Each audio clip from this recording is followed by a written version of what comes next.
What's going on, everybody? It is your girl, Dioundra Monique. That's right, we are back. Deep Vibrations Co. presents Faith Fridays, and I have a dynamic couple that will be joining me today. The couple's name are both Kenny and Kenya Fowler, and I cannot wait, you guys, to have this couple on to talk about faith, to talk about marriage, to talk about their ups and downs, how to improve your marriage. It's just gonna be an exciting time. So, guys, as you're coming on, thank you for joining. Let us know where you're coming from. Share this broadcast and invite somebody on. Just if you have any questions, drop those in the Q&A box so we can get to those at some point during the show. But I am so excited. I know my guest said they needed a few minutes and they should be hopping on very shortly.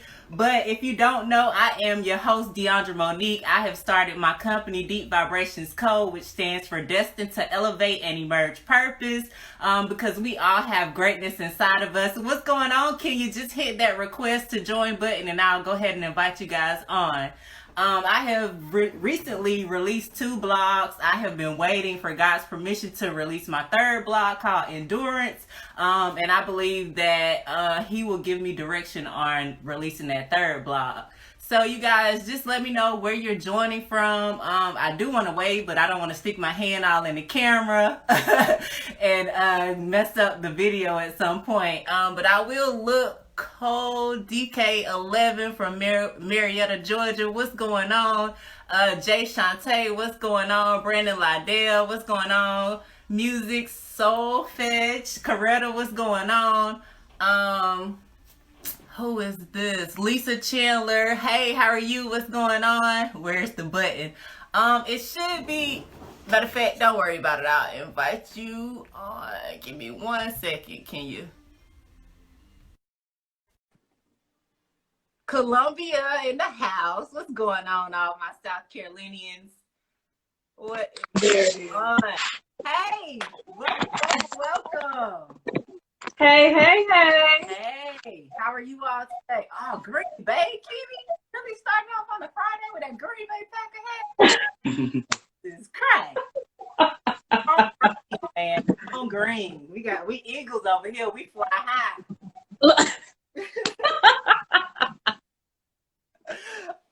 But let me see. Jordy, there we go. We're gonna get this right. That's fine. Take your time. What are you gonna say? Turn that right side up. While you guys are coming in, just go ahead and invite and share this broadcast. If you have any questions, just go ahead and drop them in the comment section below or in the box. I cannot wait to with the There we go. You good? Yes. All righty. So, how have you all been today? I don't want to jump into questions, but I just want to know, how have you all? We have been great. We have been, Yeah. We've been great. Yes.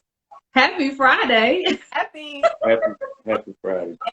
Fridays, everyone. Deep Vibrations Co. I am your host, Dioundra Monique, and my special guests today are Kenny and Kenya Fowler. Great members, partners at Forward City Church. That's how I met these dynamic people. So let's get this show. Tell me about a little bit about each of you, and where you guys are from. Let me start. All right. So I am from. I was born and raised in Gastonia, North Carolina. Okay. So from North Carolina, and we have been down here in Columbia now for 4.5 years? Yeah, 4.5 years. And let's see, Kenny has actually been here longer. He was down here before we actually moved the family down here. Okay. Traveling with work and all that good stuff. But I am RN. I'm an author. I'm a recording artist. I'm a teacher of the gospel. I'm a wife and I'm a mother. Those 2 first. Okay. Wife, mother. And Mr. Kenny, what about you? Where are you from originally? So originally I'm from Gaffney, South Carolina, and I work construction. Have been for a while now, Okay. and like she said, they've been here 4.5 years, but since we got married, but I was here like 2 years before that. Okay. Uh, that's about it. Yeah. Yeah. And here being Columbia, Yeah, South Carolina, here in of Columbia, course. yeah. Yep. Okay. So my next question would be, how did you all meet? And when did you know? How long have you all been together? Oh gosh. And when did you all meet? Actually, the 24th. Of May. Yeah. Yeah, the 24th of May, 2008 is when Okay. we met. That's when we met. When we met, yeah. Yep. The Saturday. Wow. And Specific. say that again. Well, Very specific. well, yeah, it's easy to remember. It's an easy day to remember. We had a family event on that day. My dad had got married, Okay. and so that's how I remember. It was the same day he got married. And anyway, we met in her hometown. Yep. Gastonia. In McDonald's. At McDonald's. Yeah. McDonald's. McDonald's parking lot. Look. Shout out to the Golden Arches, man. Golden Arches. Listen, when we met, it was actually a time in my life where it was just me and the Lord. Like I was not interested in nothing, nobody. I had told the Lord that, and I don't know. He came around, and it's so funny. I'll never forget. He rolled around, right? We were about to leave, and then he was like, introduced himself. I was like, okay. And then the first thing out of his mouth was, no games. And I was like, no games. And he asked for my number. I gave it to him, and I left there. Could not believe I had just given this man my number. I forgot you could see me. I couldn't believe it. But yeah, we started talking, but we were literally just friends. We were friends for, oh gosh, we only dated for like 2 years before he proposed, after knowing each other like that. Yeah. I never ever would have saw us getting married. Mm-mm. Wow. Whoa. Let's circle back there. Candy, were you not? Yeah. I mean, were you not the man of her dreams? You didn't never see. I was. You didn't know it. What? Yeah. But I didn't. I didn't see that either. Okay. We had known each other for so long. Mm-hmm. Yeah, we had known each other like a long time. Like years. Yeah. And just somebody you talk to off and on. You say hey, and that's just how it was for a lot of years. Okay. So how we hung out. We hung out a good bit. It was for like almost a year. Yeah. And then God told me to cut him off. Oh. Yeah. Mm-hmm. So how did that? And Kenny, how did you receive Kenya? I didn't receive that at all. Mm-mm. Yeah, I didn't receive that at all. He cried. I cried. You cried. Oh. I cried. So Kenny, did you go to father after Kenya got clear? I would say clear from the father saying that you all had to break up. Kenny, did you go before God yourself and God? Nah, I wasn't going before God did. Yeah, I wasn't. I wasn't understanding none of that. Yeah, that was. She didn't tell me any of that either. I did tell you. I did. It's interesting because I did not know how to respond. This is gonna get very interesting. You hear me? I didn't know how to respond to God. Like I just knew everything was so good with us. And even though we were just friends, we weren't even dating. We were just hanging out and things like that. And I consider him like my safe place because he never. I knew that I could hang out with him and I didn't have to worry about him trying me or anything like that. And so he didn't know I called him my safe place, but I called him my safe place with my homegirls, And so, yeah, we were just cool. And it was like a year had passed and God said, cut him off. And I was like, but why? Everything is good. Why? And it there was no explanation given. Wow. And I cried. I did. I was just kind of like, what's happening? Uh-huh. And started ignoring his calls, and he was just kind of like, "What's going on?" And I finally had to tell him. I was like, "God told me to cut you off, and I don't know what that means. I don't know why, but obedience is better than sacrifice, and that's all I got."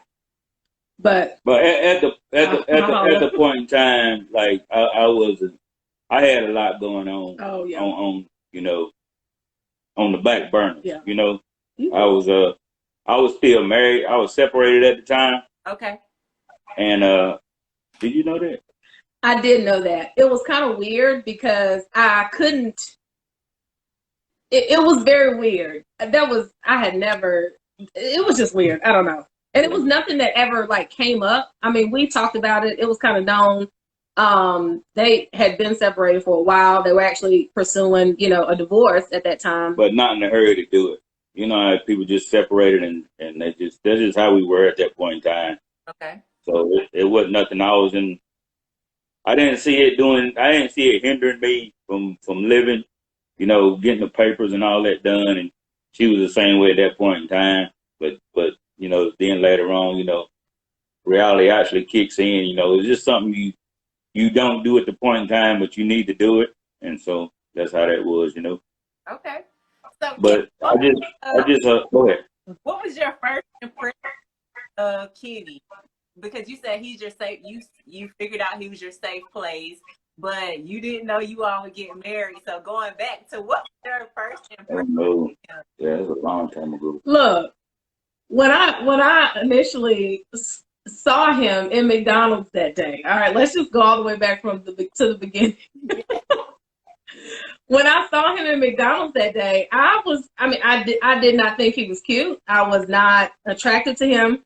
He had Link now, our oldest son. We have a blended family. We both have boys. Yes, we have 2 boys, and so and our boys looked like they were about the same age, and I just could not. I was just like, he is so cute. That's how I was, looking at his son. I was just like, oh my gosh, he is the cutest son. Like, he is so cute.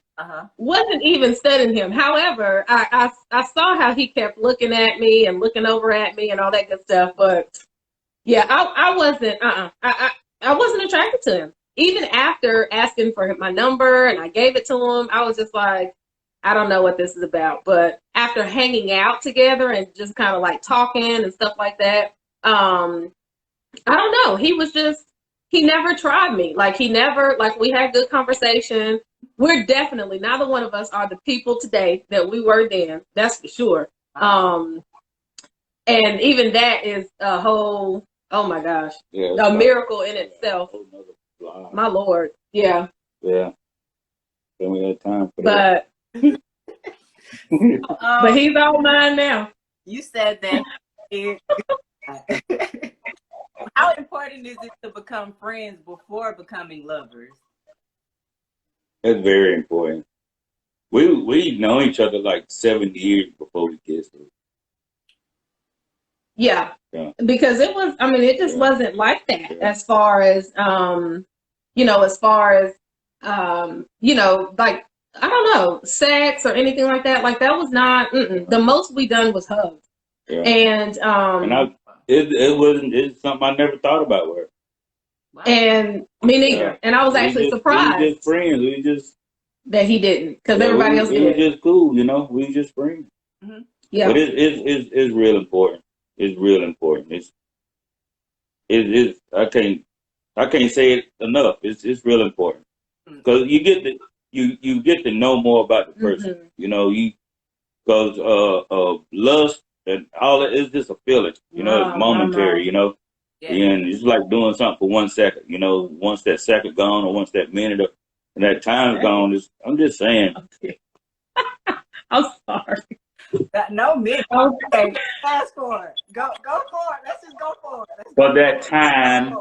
My God. But anyway, once that time is gone, like, what's left? So then you at a point to, okay, now you got to talk sooner or later. What are you gonna talk about? Right. Okay. So let's see. I have so many questions here. What does love mean to you? And I would like each of your opinion if it's different. What does love mean you in relationships and spiritually. Mm. Mm. You want me to start? Mm-hmm. Okay, so for me, what love like, and this is serious. This is like my serious answer. It's so funny because I don't know, call me deep, whatever, but I don't believe that anybody can truly love another person, especially in a marriage or a relationship, without first experiencing, and not just experiencing, but receiving the love of Christ. Oh, yeah.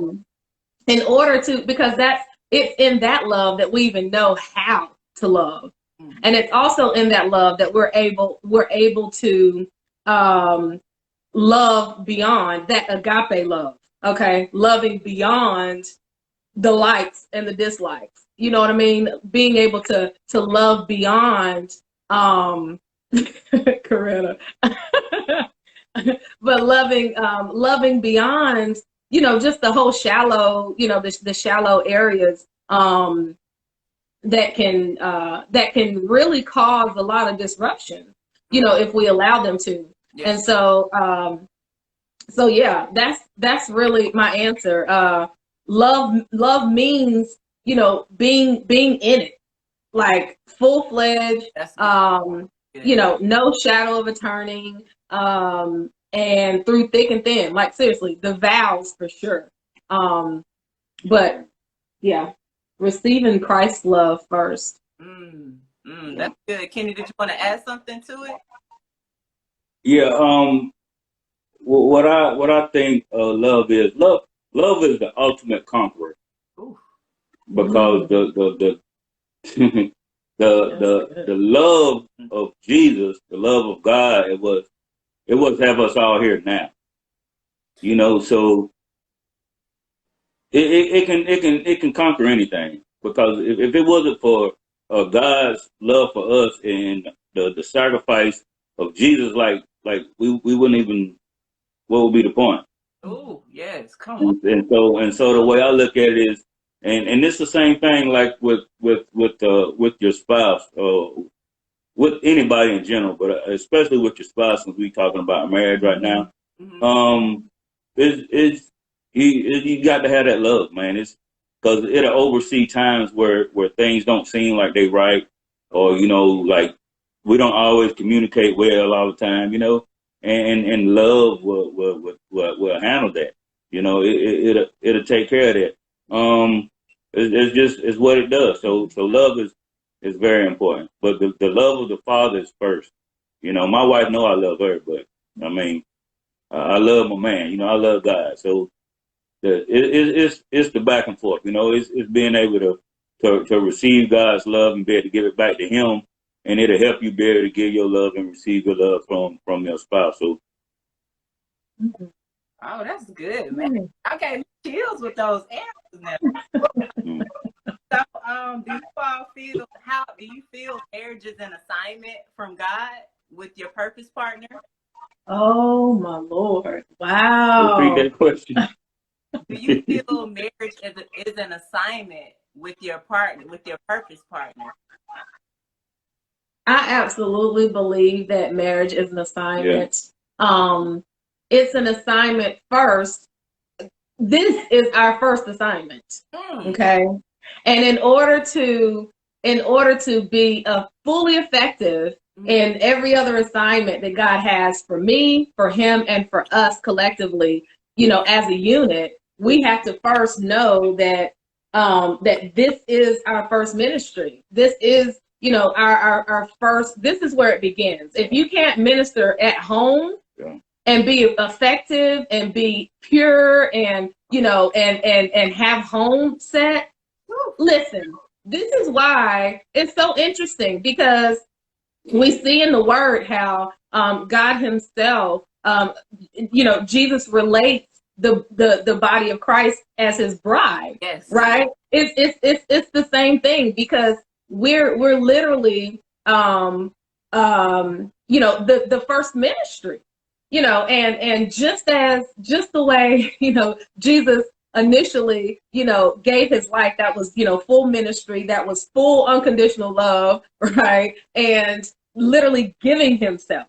And that's how we every day. Wow. Listen, the fact that we are supposed to die daily and then pick up the cross, right, is the same way within a marriage. We literally have to die to ourselves in order to keep the bond, in order to keep the pure unit that God desires for us to have. Because if this is not right, we can't even begin to fulfill the purpose that he has for us out there in the world. Yes. So I truly believe that, and I believe my husband as well, because I said this before, we're not the same people that we were. This is not the man that I even married, 5 years ago. Wow. And I'm sure he can say the same, for me. And I know that it was in our union that has birthed so much growth and has birthed so much transparency and so much just this ministry. This is all ministry right here, and it starts. This is where it starts. Yeah. My God. So how have you kept your union holy and sacred? Oh wow. It's a lot of prayer time. a lot of prayer time, but like she said, I'm not the same person she married, because matter of fact, we was talking about this with a sister I was yesterday, how important it is to be evenly yoked. Oh. And like when we got married, we wasn't. Like I ain't gonna say way out there, but I just wasn't the same person spiritually. I wasn't no street running. I didn't do all that, but I wasn't the same person. I didn't have the same relationship with God then as I have now. Okay. And that's very important. And like you were saying about the assignment, like you have to know your partner. And you have to be able to relate to your partner. You have to be able to talk to your partner. And it's something we learn like every day, like for real. Like every day, like she trying to figure me out. Mm-hmm. And every day I'm trying to understand her trying to figure me out. This is into your assignment, because the better your communication is, the better you can understand your assignment together. And once you get that down pat, you can go out and you can fulfill the ultimate assignment, because this is just a small assignment for us. Oh, yeah. At the house. Our bigger assignment is going out and ministering and talking to other people, and being disciples out there for the Lord, I will add to regarding the holy and sacred, a lot of prayer, a lot of transparency. Listen, transparency is key.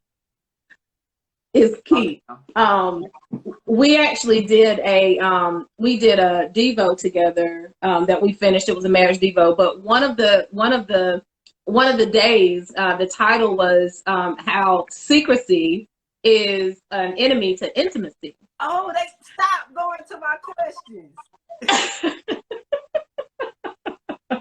Go ahead. I'm gonna let the Lord have it now. Go ahead, Lord. Take all of this. You can't stop it, girl. Yeah. Yes. Listen, secrecy is an enemy to intimacy, and so we have to know that it's in our openness, it's in our willingness to be vulnerable to our spouse, and share our likes and our dislikes. That's very important. Even if it hurts. And in every area, including, you're talking about staying holy and staying, sacred. All of those, all transparency and being completely open, it limits the ability for a wandering eye, or a desire to even want to go elsewhere. Why? Because you're not only being fulfilled physically, but as women, we know we need to be fulfilled mentally and emotionally, and all of those things. And so that transparency really allows for all of that to be fulfilled. And so and fulfilled within your desired, not desired, but purposed union. Yes. Okay. So how can you get through those? What advice do you have for couples who have maybe been in marriage season, have a seasoned marriage, or those who are just beginning their marriage? How can you, advice do you have for those couples to get through their vulnerable moments with one another? Mm-hmm. Well, the thing is pick my words. Okay, so I do know that it's harder for men to be transparent. I do know that it's just, I don't know, it's just how we're made, and I'll say for the men is you have to be willing. You have to be willing, because like I'm not always willing to be transparent. I'm not. That's just how I am. Some days I will be, and some days I won't. But it's something that I work on. It's something that we work on. Yeah. But it's very important. It's so important to be able to communicate. And this, like I say, this is something we work on daily, every day. Because wow. And you have to know that it's worth working on every day. Yeah. But you can't not work on it because Kenny don't want to talk today. You can't just give up because Kenny don't want to talk about whatever the situation is, whatever it is today. Kenny don't want to talk about it, so you can't just let it lay at that. And she don't. You don't let it lay at me just not wanting to talk. Okay. You might give me a little time, but that's about it. But the thing is you have to pray through that thing. You have to talk through it. That's it. You have to pray through it, and you have to talk through it. And praying together. Yeah, praying together as a couple. Yeah. That would be definitely something that I would push. Literally pray together. Pray for each other. Yeah. If you're not married yet and that's what you desire, be in prayer now for your spouse. And praying for their state of mind, praying even for, deliverances that need to happen before, God brings you guys together, and, all of that. And then newlyweds or, even seasoned, just not forgetting. It's really interesting because for, I guess, seasoned or, folks that have been married for a long time, things tend to get a little stagnant sometimes, just because of the comfortability and familiarity of things. Routine. Yeah. Routines of life, children involved, and, we're working, you got school and things like that. But you definitely have to keep it spicy, you got to keep it just alive, I'm serious, you do. It's important. And good gracious, what better, time, or what better place than, within your marriage, which is why it's so important to be so open, about likes and dislikes and things like that, so that you guys can, constantly be growing together. Times change, we change after, we're growing. And so as we grow, I'm definitely growing, as we grow, as we continue to grow, just in our person, we have to be willing to, grow even in our prayers and even in our confessions over one another. You have to understand that the other person is changing as well. Mm-hmm.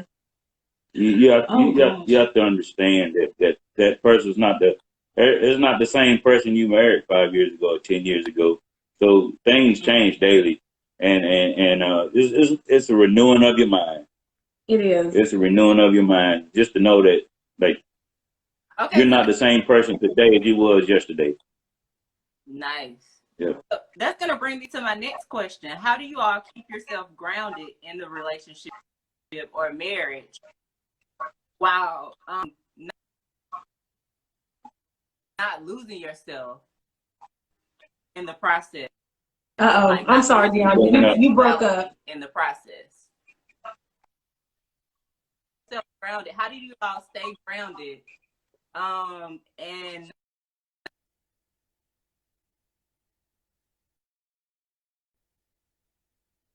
Uh-oh.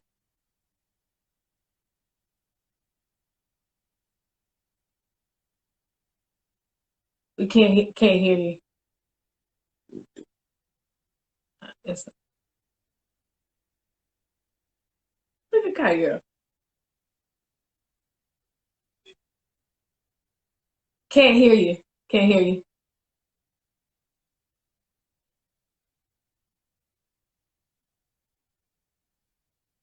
All right, Devin.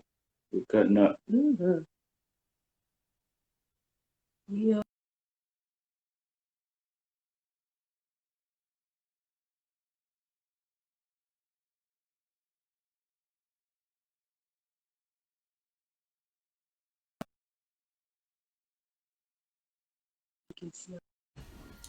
hey guys, it's your girl Dioundra Monique. I apologize about the technical difficulties that I just experienced on my end, but I hope you guys are coming back. I apologize for the technical difficulties, but we will continue part 2 of Faith Fridays as I invite my guests back on here for Faith Fridays. Invite someone, share it. You guys hop back on and we'll get started with that question. I totally apologize about the dang technical difficulties.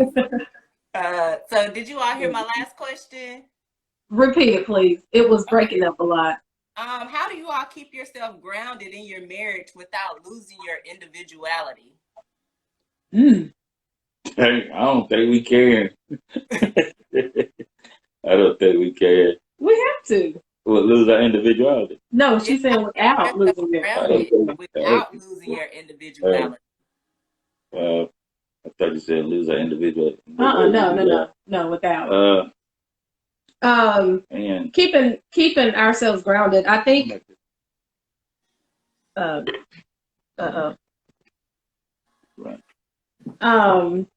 I think it's important to. I think it starts, with having like your own, knowing who you are, having your own, relationship with Christ, having, knowing what your identity is, having that personal relationship, that personal bond, and just allowing just allowing a coming together. Like, you know how the saying, a lot of people say it in marriage, they're like, oh, like he's my better half or she's my better half. No, we're two hoes and we're coming together. You know what I'm saying? Like, because if he's half and I'm a half, hold on, it's half of each of us missing. You know what I'm saying? And no. We are whole, complete, lacking nothing, per James. And okay. So, we are, can you hear me okay?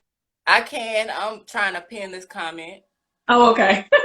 And so I think just continuing to spend our own personal time with the Father, communing with him individually, that allows us to really, have this. Yeah, that's what and also having the right people, in your circle, having the right, individuals that help you to help push you, into the purpose, because even though we have like individual, he has things that God has called him to, I have things that God has called me to, and then we have, this. And so having those right people in each of our lives to be able to, see and together. Yeah, and together. To be able to see what God has said about us, to see the purpose that God has placed on our lives, and be able to push us, help push us into our destinies. Okay. So how do you keep the spark in your relationship? Right. Uncle Kenny. Man, I'm telling you, man. Good to prayer woman. She pray about everything. Yeah, you support me. I know you're supposed Did y'all to. just hear him? I He know talking about she pray about everything. I know Absolutely. We're supposed to pray it out season. Don't get me started. She'll lose her ink pen and be like, Father, where's my ink pen? Where's my pen? Where's my ink pen? Yep. Holy Spirit, lead me to my Holy Spirit, where's my ink pen? So look, and listen, because I know we're laughing about it, but it is so for real. And the thing is, like, to keeping it right, keeping the fire going. Yeah. Man, look, I'm telling you, it's been times I've had to go to the Father, like, listen, because you know me and you know him, like, God knows us better than we know ourselves. And so sometimes we have to just be like, Father, listen. We was literally just talking about this yesterday. Yes, we were. And the fact that we're able to talk about this and to invite God into it. He knows all things anyway. And he just desires us to be that open and that raw with him. Because sometimes that's so funny. I said this yesterday to somebody. God desires us to be, I actually said we have to be raw, open and raw with God, because a lot of times we need an open and raw, like, miracle. You know what I'm saying? Like, we need him to show up openly and very raw, in our situations.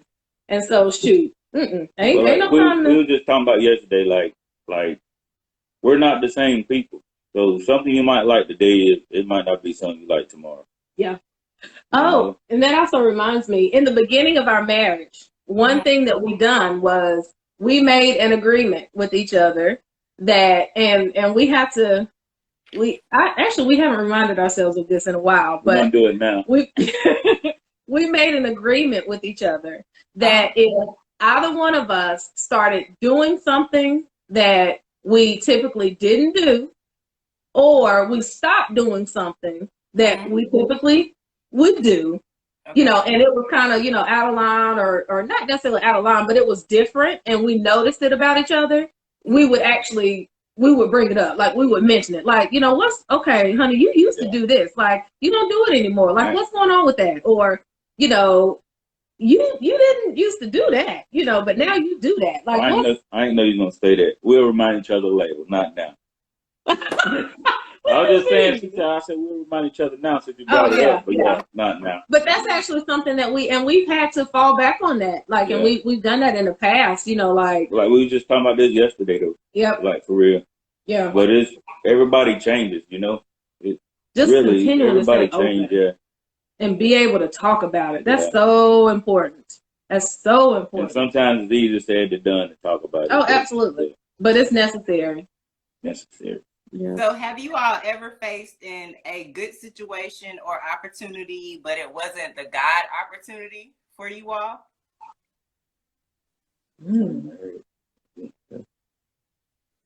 It's a good situation, but it wasn't a bad situation. The first half. Huh? But the first half, it was a very good situation. Oh, well, but it wasn't a bad situation. You talking about just everyday decisions? In general. Anything within the marriage. Yeah. But we can actually talk.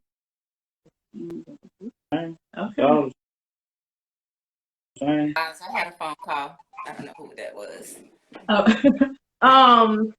We have. I mean, there have been some situations. It's always something like that coming up. I mean, let's see. I don't know where we want to go with this. I mean, we can keep it with wherever you want to go with it. It's fine. Because I can ask a follow-up question to something else. So let's talk about marriage. Yeah. I think it's important. Yeah. All right, so we're going to talk about our marriage. Yeah. That's what we're talking about. Yep. That's what we're here. We're here. Praise God. So we're here now. Our marriage. Our marriage. It was a good situation. But initially it wasn't a God situation. It wasn't. Because God clearly says that we are not to be unequally yoked. And that's how we married. We married unequally yoked, and it brought tests. My. It brought. Oh gosh. It was. I'm telling you, if it was not If it was not for the Lord, like seriously, like we really wouldn't be sitting here today. And, you know, the Holy Spirit, a lot of times, you know, teaching me, you know, what to do and, you know, how to fight and all of that. And so it's definitely something that it's funny because literally what the enemy meant for evil, which was our union. What you see, what people see today, like people always think that we have been married for 20 plus years, you know, and it's kind of wild because I mean, you know, I'm young, I'm a young one, but I'm just saying, like, you know, people really, ask us about our marriage and, just talk about how our marriage is an inspiration to them. And man, this is it's a testimony. This right here is a testimony. It really is. And we give God all the glory for it because the enemy had different plans, and that's for sure. Yeah. But like God really has changed a lot with me. Like really. I mean, like a whole lot. But it was a lot of prayer time to help me see what I see now. Wow. Which is the bigger picture, the greater love of everything. Mm-hmm. You know, so, yeah. Man, and I actually want to add to that really quick. You know, he just said, like, you know, prayer, like a lot of prayer. Yeah. Sometimes we are because, you know, everyone doesn't marry equally yoked. All right, let's just be real. And so when I'm ordering that book too, Lady K, The Power of a Praying Wife. And when you don't, you know, and you know, you have to be in a position to know how to fight, and that looks like in prayer. A lot of times wives, and I'm just going to say wives because, you know, because I'm a wife. But a lot of times wives want to take the nagging effect, you know, the nagging stance, and then just want to, you know, in meaning well, but going about it the completely wrong way and just, you know, nagging, you know, their husband to want to, you know, do right, you know, to want to be the spiritual head of the household, or to want to, you know, be the one that leads the family in, you know, Bible studies, or, you know, whatever the case is, you know, regarding, you know, spiritually being, you know, spiritually, you know, united. Yeah. But we can't take that position. That literally pushes them away. You know, I mean, you know, the word talks about a nagging wife, right? The man would literally make his bed on the rooftop than to be in the house with a nagging woman. Like, don't nobody want that, you know. And so our position is to pray and ask God, look, Father, you know, this is absolutely to literally put it in God's hands and find scripture that says what you desire to see in your husband. And to declare those things over your husband. I'm going to tell you, oh, my Lord, get you some anointing oil. Okay. So, anoint the pillowcase, anoint the t-shirt drawer, the underwear drawer. Do you hear me? Drop a few in the food. I'm telling you, you better know what to do. Anoint the steering wheel on the car. Look, I'm serious.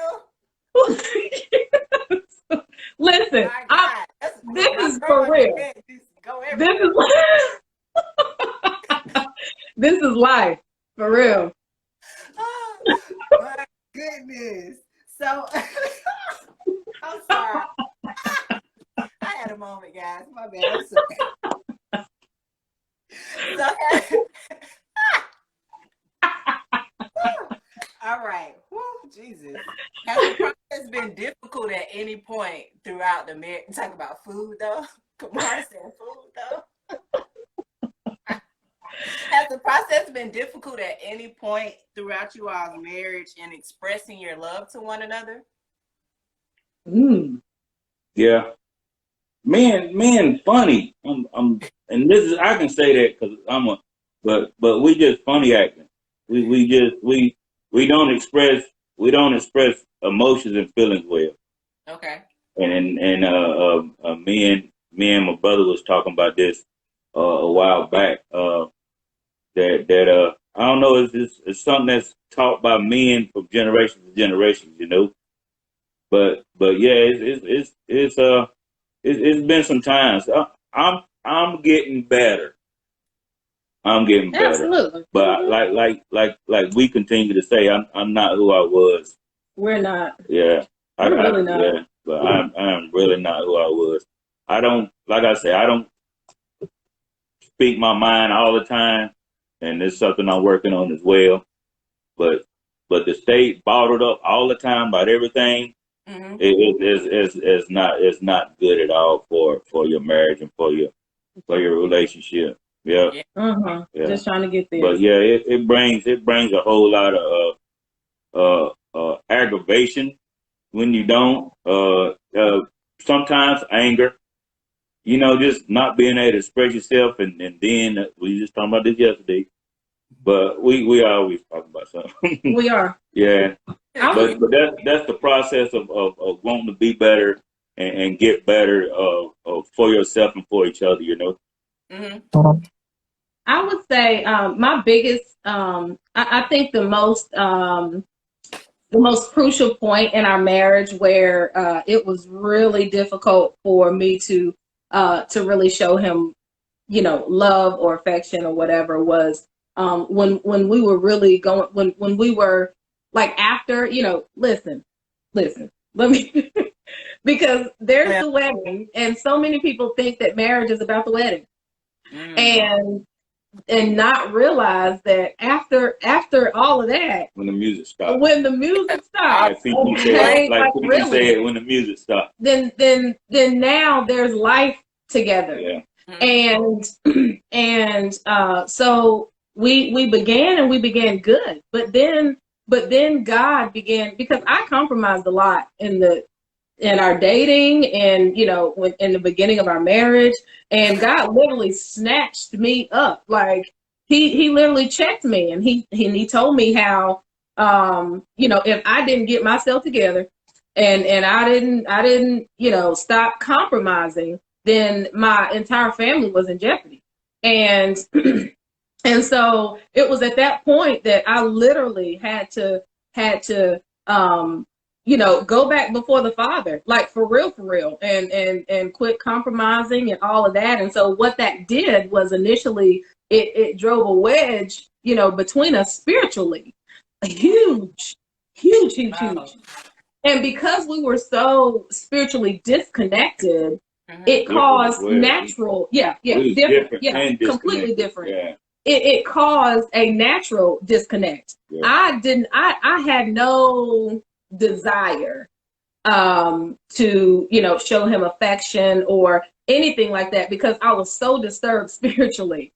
And that took a lot of prayer. I had to ask God to really, you know, help me with that. And then also to you know, for, you know, the Lord to reveal to me what the enemy was even trying to do, and at that time, which was, you know, truly, you know, bring, you know, complete separation. And I mean, there was a point in time I literally heard the enemy tell me to just leave, go, run, leave it all behind and just go, like, cause you're good. Like, you know, you don't need all that. And those were thoughts that I had to, you know, come against, and it was difficult, and it took a lot of prayer, not just my prayer, but prayers of the righteous. Okay, prayers of the saints. I'm telling you, like we had to, you know, call on, you know, wise counsel and, you know, things of that nature, because it was a tough time.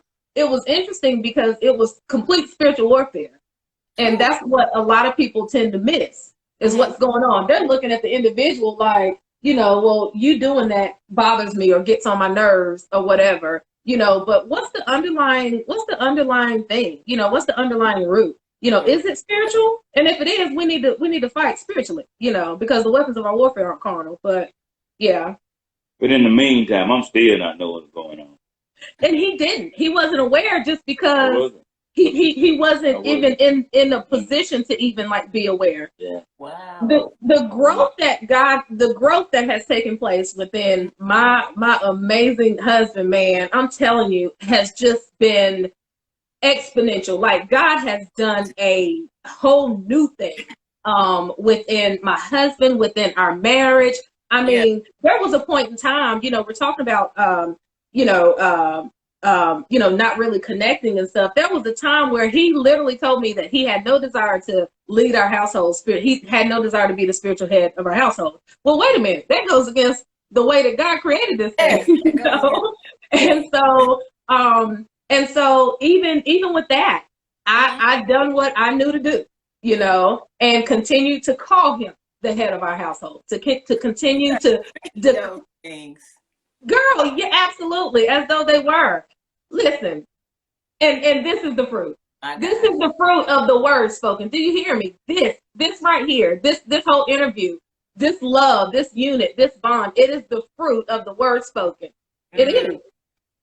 It went forth and prospered, and it continues to do so. Come on.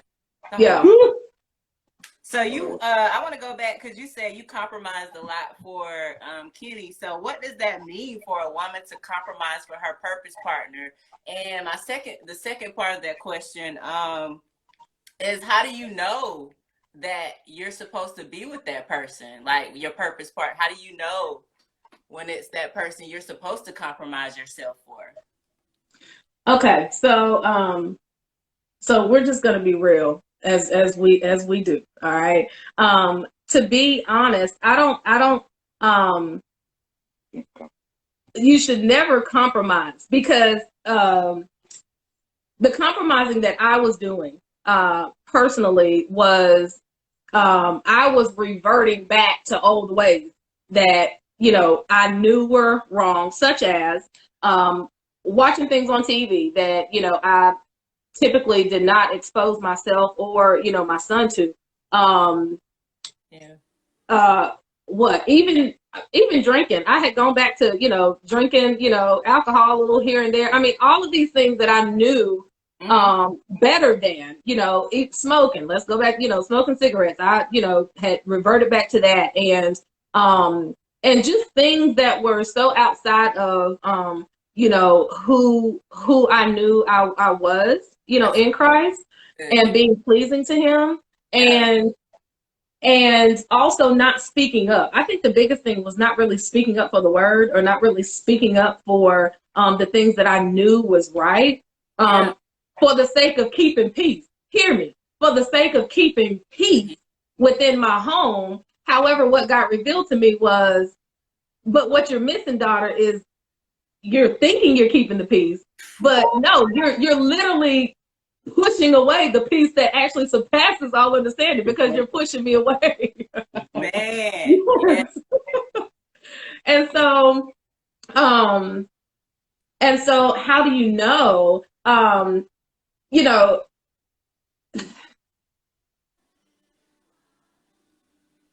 I don't believe. I don't.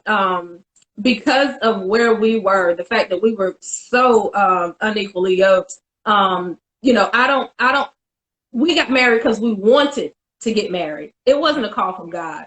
It wasn't. And however, it's the power of, you know, the love of God to give us our own will, okay, to be able to choose. Yes. And that's the place in which we got married, and his grace. I was about to say his grace, man, and mercy. The fact that you continue to pray and press through, knowing that you still had an ear to hear the Father and sustain your marriage, to just not only fall susceptible to the devil or Satan saying to leave, to get out of there, but you knew there was a greater promise being with Kenny. And that's real. It's been our being together that has blossomed both of us. I mean, you know, and has, you know, birthed, you know, ministry. It has, you know, birthed you know, I mean, good gracious, encouragement. You know, we're able to inspire, we're able to encourage others. You know, we have, you know, we're able to, you know, help others, you know, as God allows us to. And so, Amen. Whole conferences. Yeah. Yeah. You know, we're able to that too. We get into that. we're able to do these things, you know, that I think ultimately, you know, the enemy did not want to happen, but because of endurance, you know, I was posed with a comment, with a statement one time when we were really battling spiritually, in spiritual warfare, and the statement was, somebody's going to lose.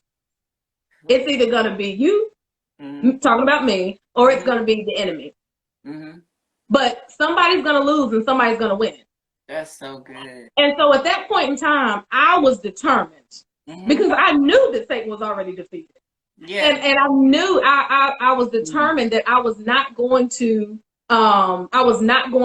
let him win. He couldn't have my husband. He couldn't have my family. He couldn't have our seed, because that's what the enemy tries to, you know, that's why the enemy tries to plant the seed of division, so that divorce can take place, because he's after the seed.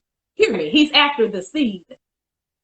He wants to destroy the foundation of the seed. My and God. So, no, not here in this house. My God. So, my question next would be, man, that was so good. I'm gonna just go to someone's question that asked it in the comment. Kenny, what was the changing point for you? Or what was the turning point for you, Kenny? And you all's married? I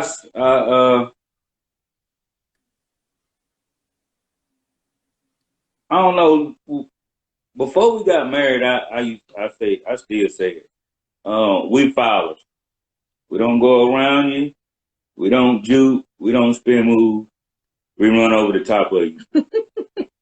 And so at that point in time, like I saw what was going on, like with my wife and with my son. It was just something had to give, and I wasn't helping. You either helping or you hindering. Oh, that's good. And at that point in time, I was hindering, and I thought we was going to force it. Anyway, I saw.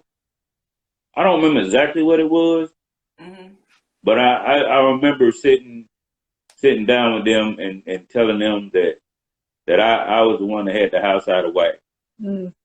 Oh. I said I'm the one that has us out of order. You know what I'm saying? I said it's my fault that my house is spiritually out of order. And that was the change at that point, where I realized, like, it's men say they're the head of household, but some men just say, I'm not even gonna say a majority of men. Some men just say they the head of household, but they don't want the responsibility of being head of household. Just because I go to work don't mean I'm the head of household. Come on.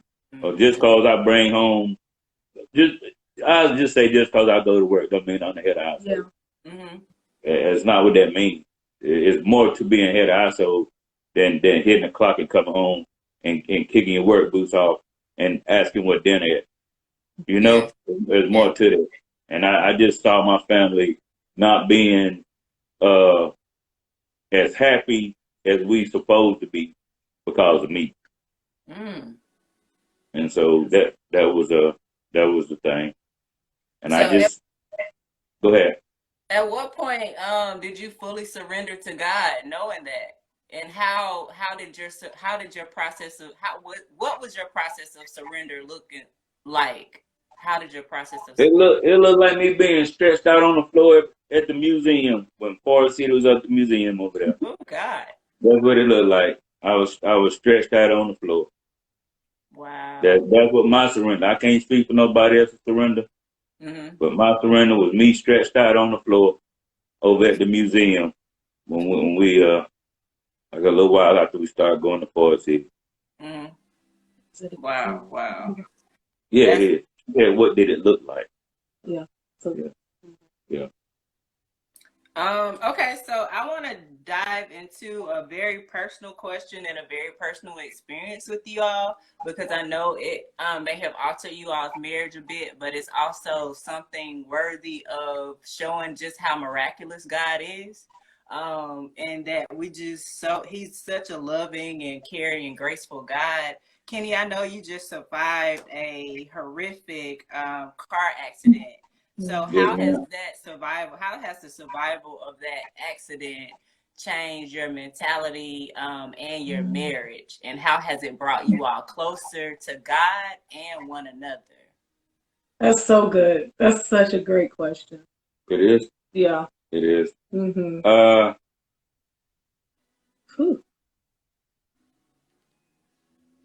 Hmm. So prior to the accident, me and my wife, Coretta and Brandon had a conversation, and I think it all boiled down to like, what are we asking God for? Mm.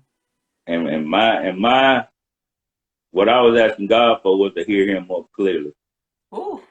Yeah, because we hear God and then we want to do our own thing, and be like, oh well, God, you rather hear what you want to hear than what you really hearing. Mm. And so and it's a trip because in the mix and while this car accident is taking place, I hear God tell me, I got you. Ooh. And so to make it real quick, I hit a truck, the car flipped 5 times, and while the car was flipping, my seatbelt come off, my airbag didn't deploy, so I'm just rolling around in this car, and God said, I got you. Ooh. Right. So Yes. I know, girl. So the thing is I know I do hear from God, but I still have the challenge of, I say, being more obedient to what I hear, because he talks to us daily, like, and what we want to hear. We're kids. We're all kids. At the end of the day, we hear what we want to hear. Sometimes, we obey. Sometimes we don't obey. That's you. Anybody's kids. Anybody have kids, they know it.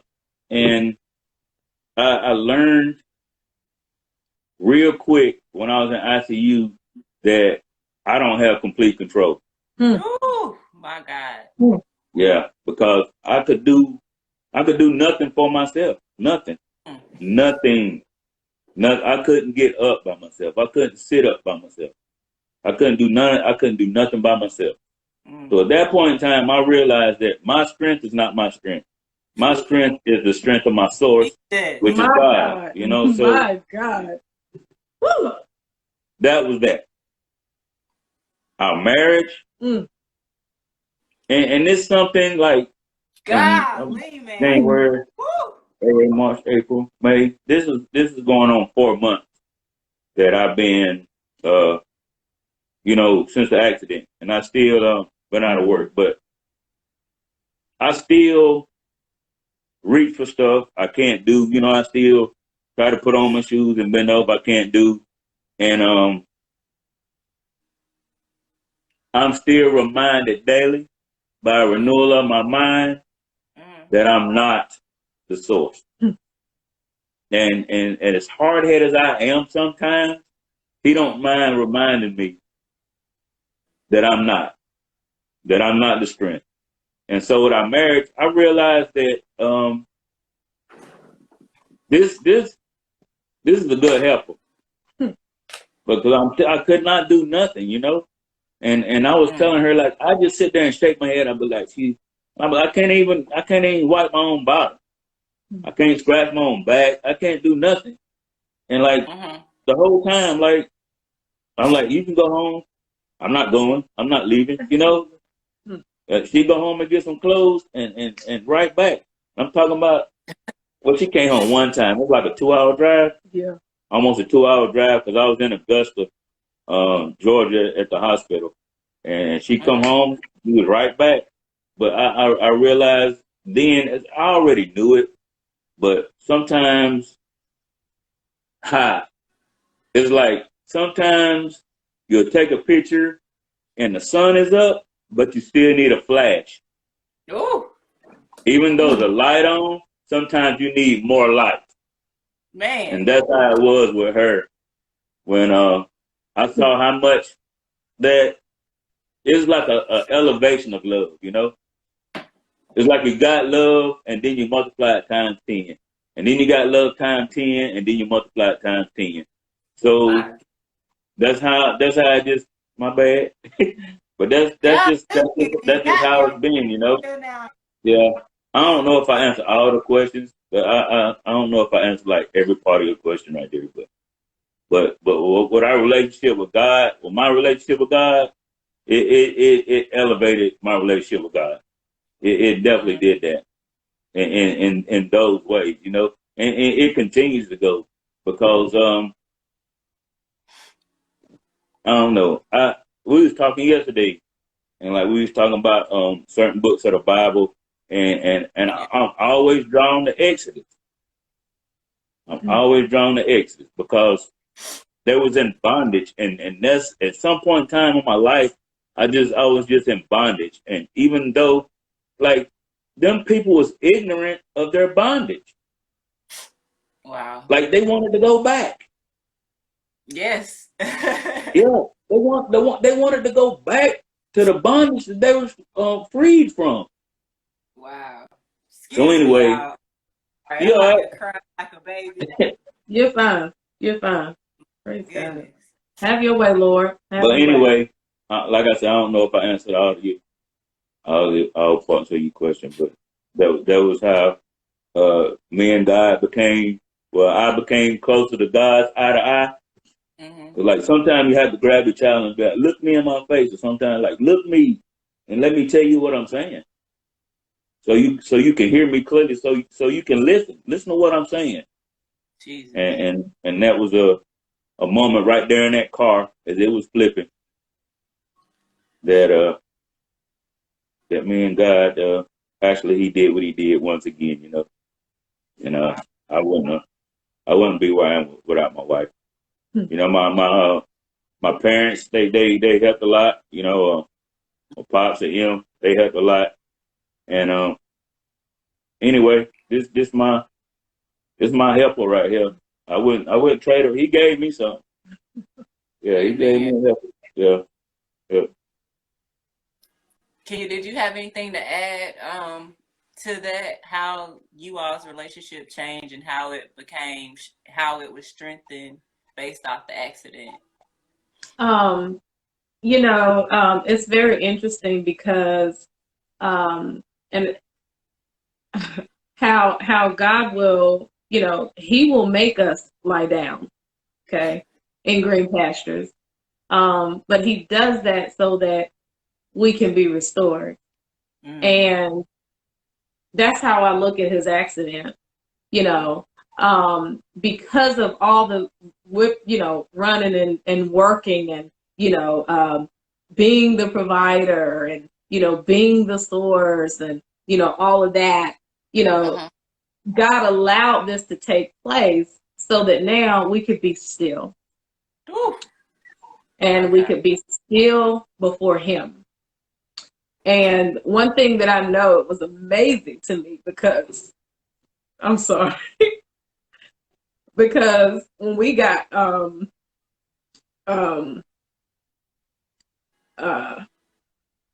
because Kenny was still, and, you know, because a lot of times, like, I really felt like he was running, you know, he knew God was trying to speak to him, but, you know, he was just running, you know, from it. And it was like, as soon as he was still, like God just began. I mean, he was seeing visions. He was dreaming dreams. You know, he was writing down revelation. Like, I mean, and, you know, man, I'm telling you, we were just praising God, you know, because, you know, we tend to, glory. We tend to just like look at the situation and just be like, you know, man, like, you know, it was a bad wreck and, you know, all of that. Yeah, all of that. you know, and a lot of times it's not necessarily what we go through, but how we respond to it. Yeah. We was talking about that too. That's so good, how we respond. And, you know, the fact that my husband, you know, after God telling him that he had him in the car flipping, Kenny was in the emergency room. Kenny was in ICU. Kenny was, you know, in surgical trauma, ministering to the doctors and encouraging the nurses. And, you know, we're in there praying for people. And, you know, and it was just, you know, amazing to just see God working, you know, through him, you know, through us, through this tragic, you know, accident. You know, it was and has truly been, you know, God literally working all things together for good, man. Like, we wouldn't have even been in a position to, you know, encourage, you know, others in those hospitals, you know, if the accident hadn't occurred. You know, we wouldn't have been able to encourage people who were just down and out, you know, if we would not have been, you know, in those hospitals. And so, yeah, I mean, just individual after individual. And so, just being able to be a witness, okay, a firsthand witness to answer prayer, you know, to see, my God, I mean, it was and has been amazing. I'm serious. And even though this, I continue to say this to this day, even though this was not anything that we would have asked for, man, I'm telling you, it has been the biggest blessing. But I'm glad. I know that through from then to now, especially like the first couple months, I was in a lot of pain. Mm-hmm. But I wouldn't trade it. I wouldn't trade it, and that's something for somebody not to want to trade pain for anything else. But I have actually been able to, and we as well has been able to talk to people and pray with people and just be a light where there was it seemed like it was no light for them. And regardless of they asked, like, how is you like this and you the one broke up? But and to this day with me going to therapy, I am able to talk to people and that's going through physical therapy that is, you know, I would have never came in contact with them if this wouldn't have happened at 3 something in the morning on January 30th. I would have never been able to run and run this course. It would not have been a course that I would have took. You know? So my testimony is someone else's testimony. And that's the way I look at that. So it's brought us closer together. Absolutely. In a lot of ways. In a lot of ways. This is just a little bit of it. What y'all said, a little bit. Yeah. But like they say, free people, man. And Kenny, by your freedom, you release, like, you just exploded. Your freedom by you saying yes and your obedience to God and you wanting to hear the Father more. It's just like, I may have made you experience the most traumatic thing in your life, but the love, the abundance that came out of it, the growth and the lives you may have saved and are not may have, you are going to save because of you are now opening your mouth. It's just so powerful, man. So, man, my God, you know what? I feel like running through this house right now. Run! I'm telling you. This your show. You can run if you want to. My Jesus. Yes. Man, Romans 8:28, man. That's right. All things. That's right. I wish we could video chat everybody because we need a running party right now. Like, just run through the house right now. Drop some running emojis on the screen. Let's go. Let's go. My God. Like, he is so intentional. So, Kenny, you did mention your favorite book of the Bible, but I asked each of you, what's like your favorite scripture and what's like one of your favorite quotes? That's funny. I was asked that today. I don't have one. Okay. I don't. I was asked that today at therapy because I was listening to T.D. Jakes, and anyway, I was quoting something. So, and the guy asked me today, like, what was my favorite verse? But I don't have one. I don't. To this day, right now, I don't. Brenda's so silly talking about where's the band and cue the organ. Yeah, man. And Coretta got the running emojis. Yeah, man. Clutch.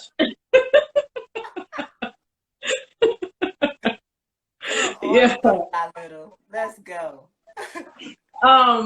And for me, it's so funny, like, because I can say, oh, this is my favorite scripture, but then, we get off the live and, I'm reading and I'm like, oh no, but this is my favorite scripture. Like literally, it's like, yeah.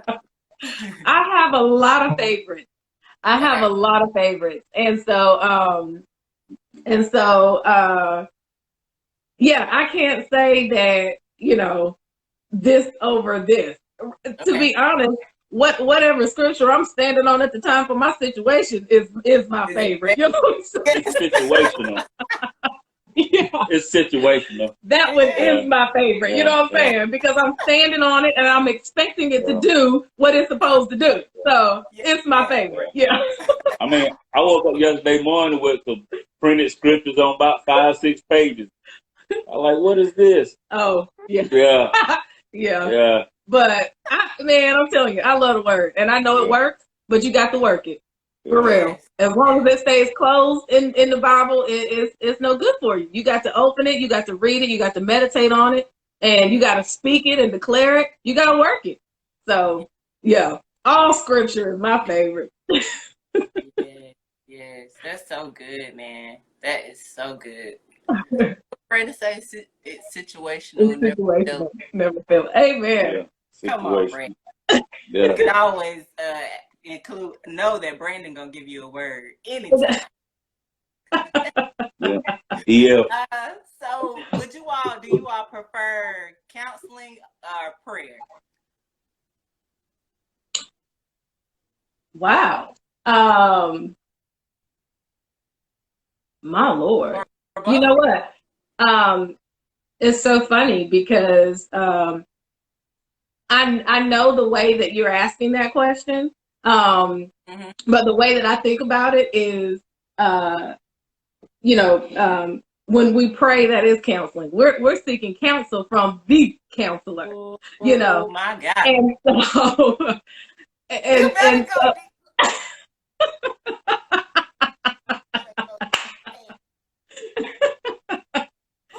Yes. And so, so with that being said, you really can't have one without the other, right? And so, but I think it is important though, from the manner in which you were asking, that we do have wise counsel, within our lives, that we can go to and that we can, that are unbiased. And they're not really, on my side or her side. Right. They're on the Lord's side. And can really absolutely, and they're able to, give it to you straight, without being afraid to really hurt anybody's feelings, because it's beyond that. It's beyond the feelings. We need to really get to the root of things.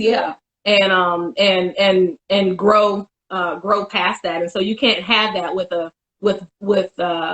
counselors that might be biased or tend to favor one side over the other type of thing. And so that's fine. Go ahead. Excuse me. He's coming right back. But even to have that takes prayer, because and I think that's actually lacking a lot of the times when people are seeking counsel. They just kind of tend to go with what someone or who someone would recommend, versus actually going and seeking the Holy Spirit and saying, Holy Spirit, who is this actually someone that I'm to open up with in this manner, to counsel, me and my husband in this area. And so, and so yeah, that's good. that's I my, like that. yeah. Oh, real deep, kid. I go on, pull it, Lord. Go on, teach something, Lord. Hey, I can't even, you know what? It is him. I can't even like, I can't even front. I just got to be me, you know? That's all authenticity and transparency. We're here for it. Just know. That's right. That's right. So could you talk about, I do have a question for you since is Kenny back or, okay. Yep, he's back. I had a question for you as a mother. Let me find it. I'm sorry, this phone is off.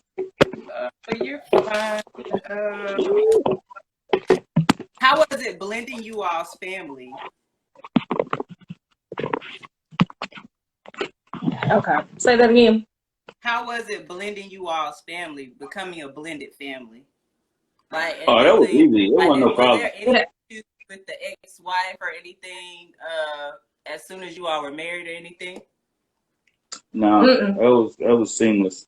It really was. It was seamless. Yeah, we didn't have any issues blending or anything like that. Even yeah. Awesome. I would, yeah. No, it was really seamless. We both had the same mindset as parenting. Oh yeah. As far as discipline. And that's important. Yeah, it's important. Matter of fact, me and my brother was talking about this a little while back. But yeah, it was no problem. Everything was. It was easy. Really was. Really was. It was easy. Yeah. So how was it being or I would say raising your kids? Like, how important is it for them to be in the church and seeing that, Kenny, you're such a woman of prayer, and Kenny, now that you have become the man of your household and just leading your family in prayer and that statue that a man should provide for his family, how important is it to show your sons?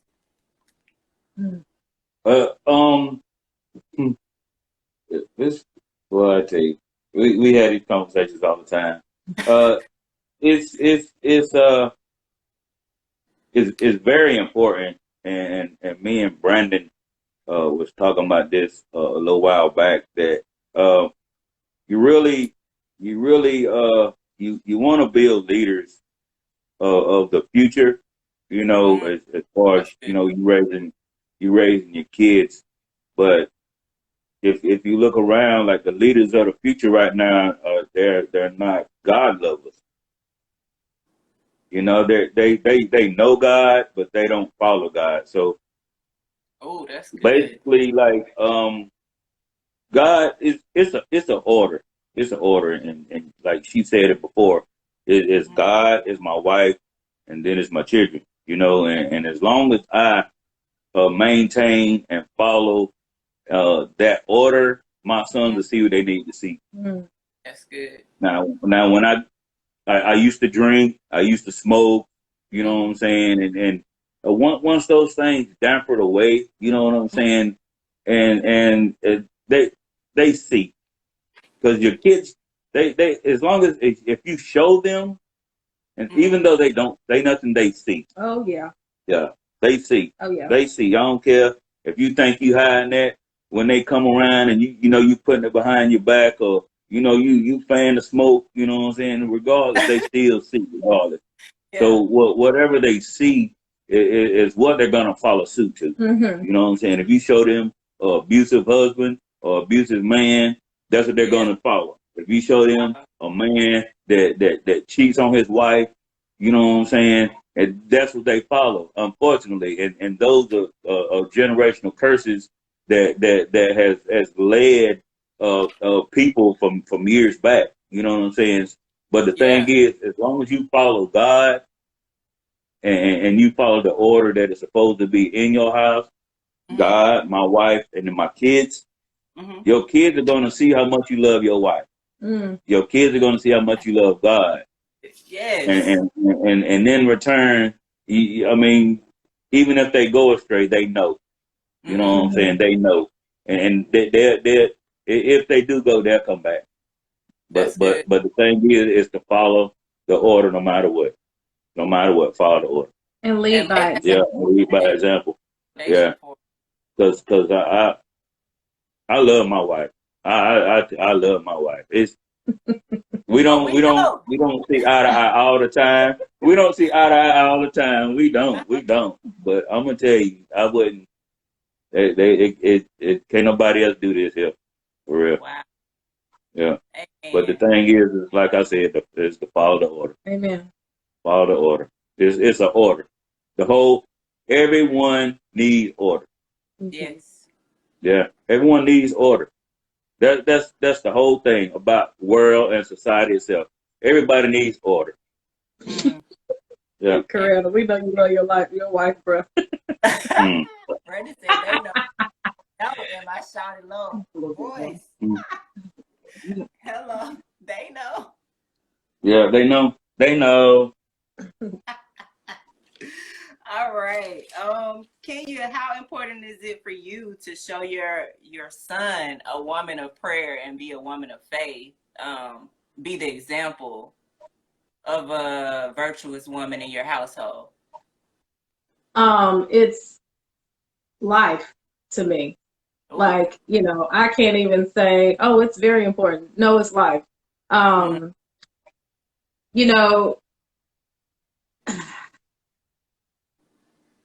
it's not always easy. It's not always easy in the sense that I have to, and even still, having to, ask, God to lead me in how to, in how to not always be so deep, even when it comes to, being a mother. And what I mean by that is I have always been open and honest, even, when it was just me and Kyle, and I was a single mom. Like, I never, sugarcoated anything. If it was tough and we didn't have the money for something, I let him know that, and I taught him that, different principles that, we need to teach our kids. Money just doesn't, grow on trees. It literally does, but you know what I'm saying? Yeah. And that the world isn't just handed to us. I mean, we have to, there are things that, we have to do. And so, but I also taught him about spiritual things, and so he's fully aware of, the natural and the spiritual. Even, at his age, he's 16 now, but I mean, this has been going on, for a long time. And it's life, because I know that, we're not, Kenny just talked about, how we're raising, a future generation. We tend to, as parents, look at our children and not realize that we're raising a man and we're raising a woman. We get so caught up in, the child. But no, that child's going to need to know how to be the man and to be the woman that God created them to be. And teaching them and being the example of how to pray and how to seek God for answers, when we don't know. That's where we go. That's the most wise counsel, we can seek. And knowing how and teaching them how, and it's not lip service. It is literally living it. Kenny mentioned how kids, they follow what they see, not what you say. And so you can say all day, don't do this, but yet that's what you're doing. They're going to follow suit with what you're doing versus what you're actually saying. And so it's important to live the way that you desire them to live and to operate and function and respond, the way that they're to respond, about situations and stuff. And so, yeah. But they need to see that when something go on, that you got to pray through that thing. Mm-hmm. Like, even if we disagree in front of Kyle, like, he knows we disagreeing and we praying about it.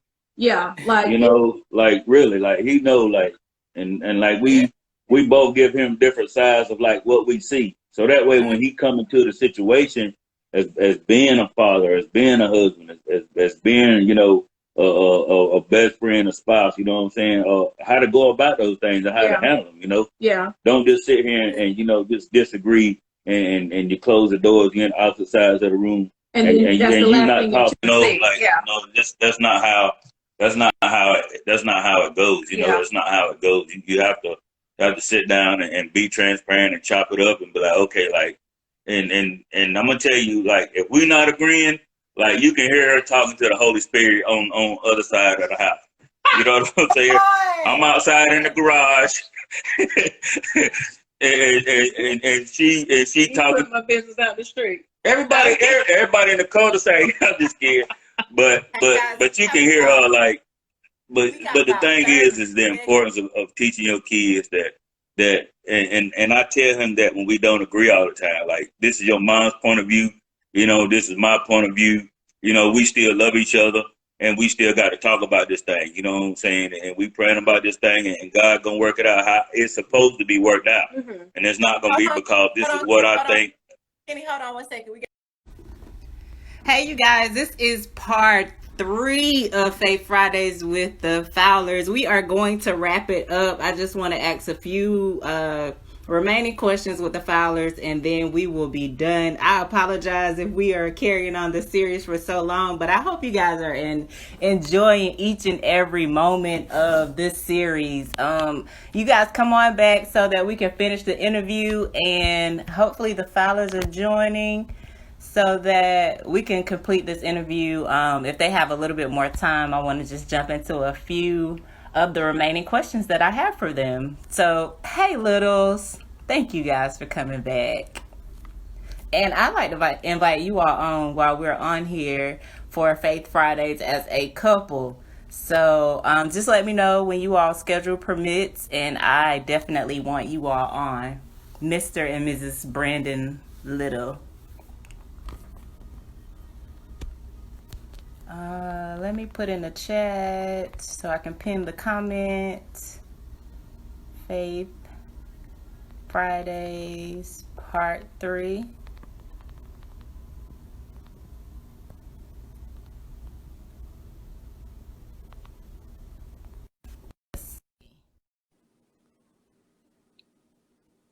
Hey, just let me know when you all want to join. Amen. Well, let's see if we can get this thing right.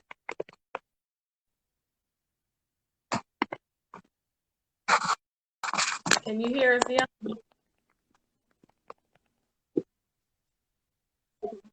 Yes. Okay, good. Okay, let me post this thing back on the... Let me put it back pod. Thank you all for coming back in and joining us for part 3 of Faith Fridays with the Fowlers. Oh, my God. Wait a minute. I'm sorry, y'all. Oh. Let me see. All right. Here we go. We're good. Please don't fall off the phone. All right. I'm saying the same thing with mine over here. Crazy. There we go. All right. Thank you all for joining. Kenny, did you want to finish off? Because I know I was trying to stay at the 30-second point. Like, we're going to get cut off. Where was we at? Talking about how important it is to ground your kids in faith and... Well, I was just saying that regardless of the situation of the not being in total agreement, I'm not gonna really, that it is good to teach your kids. I think it's very important as me being a father to not show them anger and yelling, and you know what I'm saying, because it's for a long time that's how it's been for a man and woman to disagree. The man yells and run out of the house. You know what I mean? And I try my very best show my son that that's not how a man is supposed to react, just because he's not in total agreement with what's being said. I think that's real important for me to do with our son, really. Yeah. It's important also to apologize to your children. You know, a lot of people just think just because they're kids, you know, that they aren't, or you don't need to, you know, apologize whenever you're wrong. But that's not true. You know, that teaches them that when they grow up and when they're wrong, that, you know, it's okay to apologize. Yeah. You know, and so, you know, that's something else that we, you know, live, and that we're wrong. We're wrong. And, you know, I mean, I had to apologize to Kyle yesterday, you know, for something that transpired, and, you know, talk to him about it. And it was actually the Lord checking me. And actually, no, it was a couple of days ago, few days ago. But I explained all that to him, and how I was in error, and how, you know, the Lord brought that to my attention, and how it was not easy to accept, but I accepted it, you know, and so me, you know, being in error, you know, I had to apologize to him, and so apologies are important as well. How does that From everybody. affect the kid? Like, apologizing to the kid, like, what emotions does that bring, and how does that open a kid up to knowing that you can admit, they can see their parents admit they're wrong? I think it allows for healthy, you know, healthy communication, a healthy relationship, because a lot of parents, it kills pride, is what it does. Wow. And the seed for pride to even, you know, come in, because, you know, to be an individual, whether that's a parent or not, but to be an individual, but especially with your kids, and you can't apologize, you never apologize, even when you're wrong, you know. So as a child grows up and they're seeing that, and it's just kind of like, you know, okay, well, I don't have to apologize to my children, or, you know, I don't have to apologize to, you know, anybody, because all they know is your relationship with them. They don't see you out and about in the world, you know, dealing with, you know, that just the outside individuals. You know, all they know is this relationship, and all they know is your relationship with them as, you know, mother, son, mother, daughter, you know, father, son, father, daughter. And so, you know, it's important that we model the whole relationship. Here, like, yes, husband, spouse, but this is also how you deal with people. You know, this is how you deal with a boss. You know, this is how you know, deal with a teacher. This is how you deal with a friend, you know. And so it allows for the cultivation of the whole person. Yeah. Hands-on training. Yeah. Hands-on training. So Kenya, how do you balance being a mother, being married, and taking time for yourself? The women out there who are full-time mommies. You know, full-time wife. And wives. Did you? Stop. Is that full-time wife? Yeah. First. You know, look how you cutting up.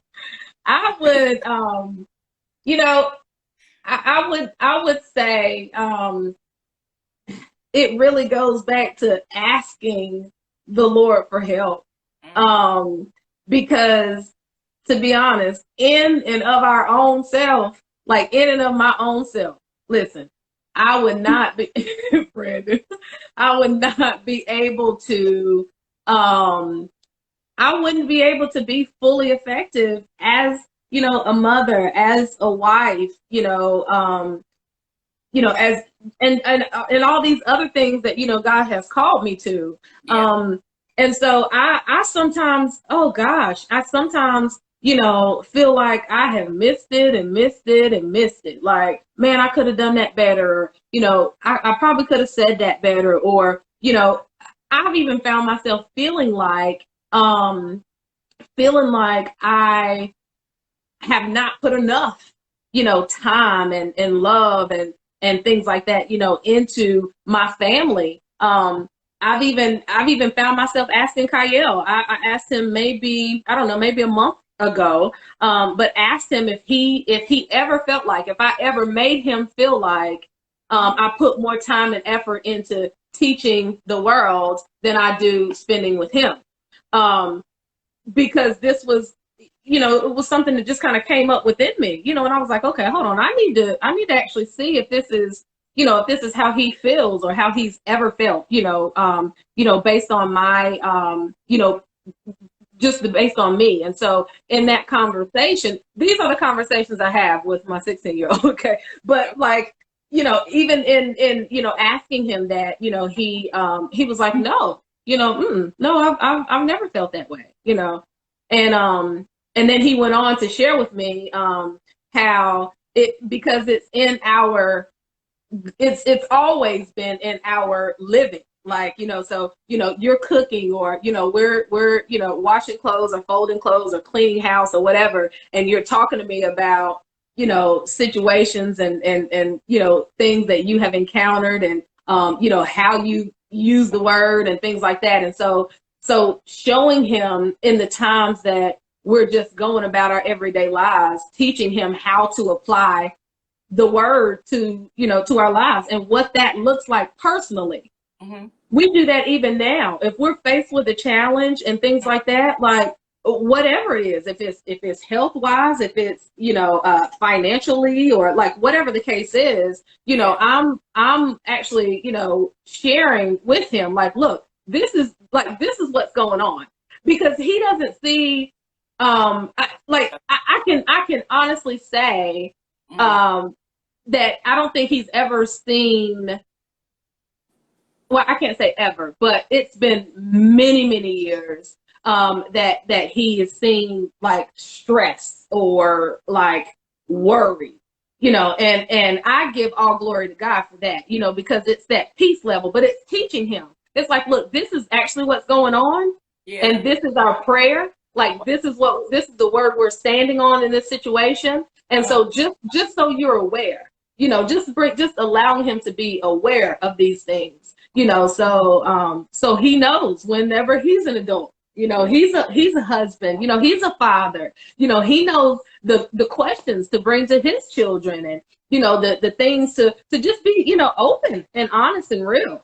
And so it's important for him to know about real life situations, because real life is coming. I mean, this is what we live. We live real life. And we like no matter, we don't give him every detail, mm-hmm. but we let Kyle know what's going on. Yeah. Okay.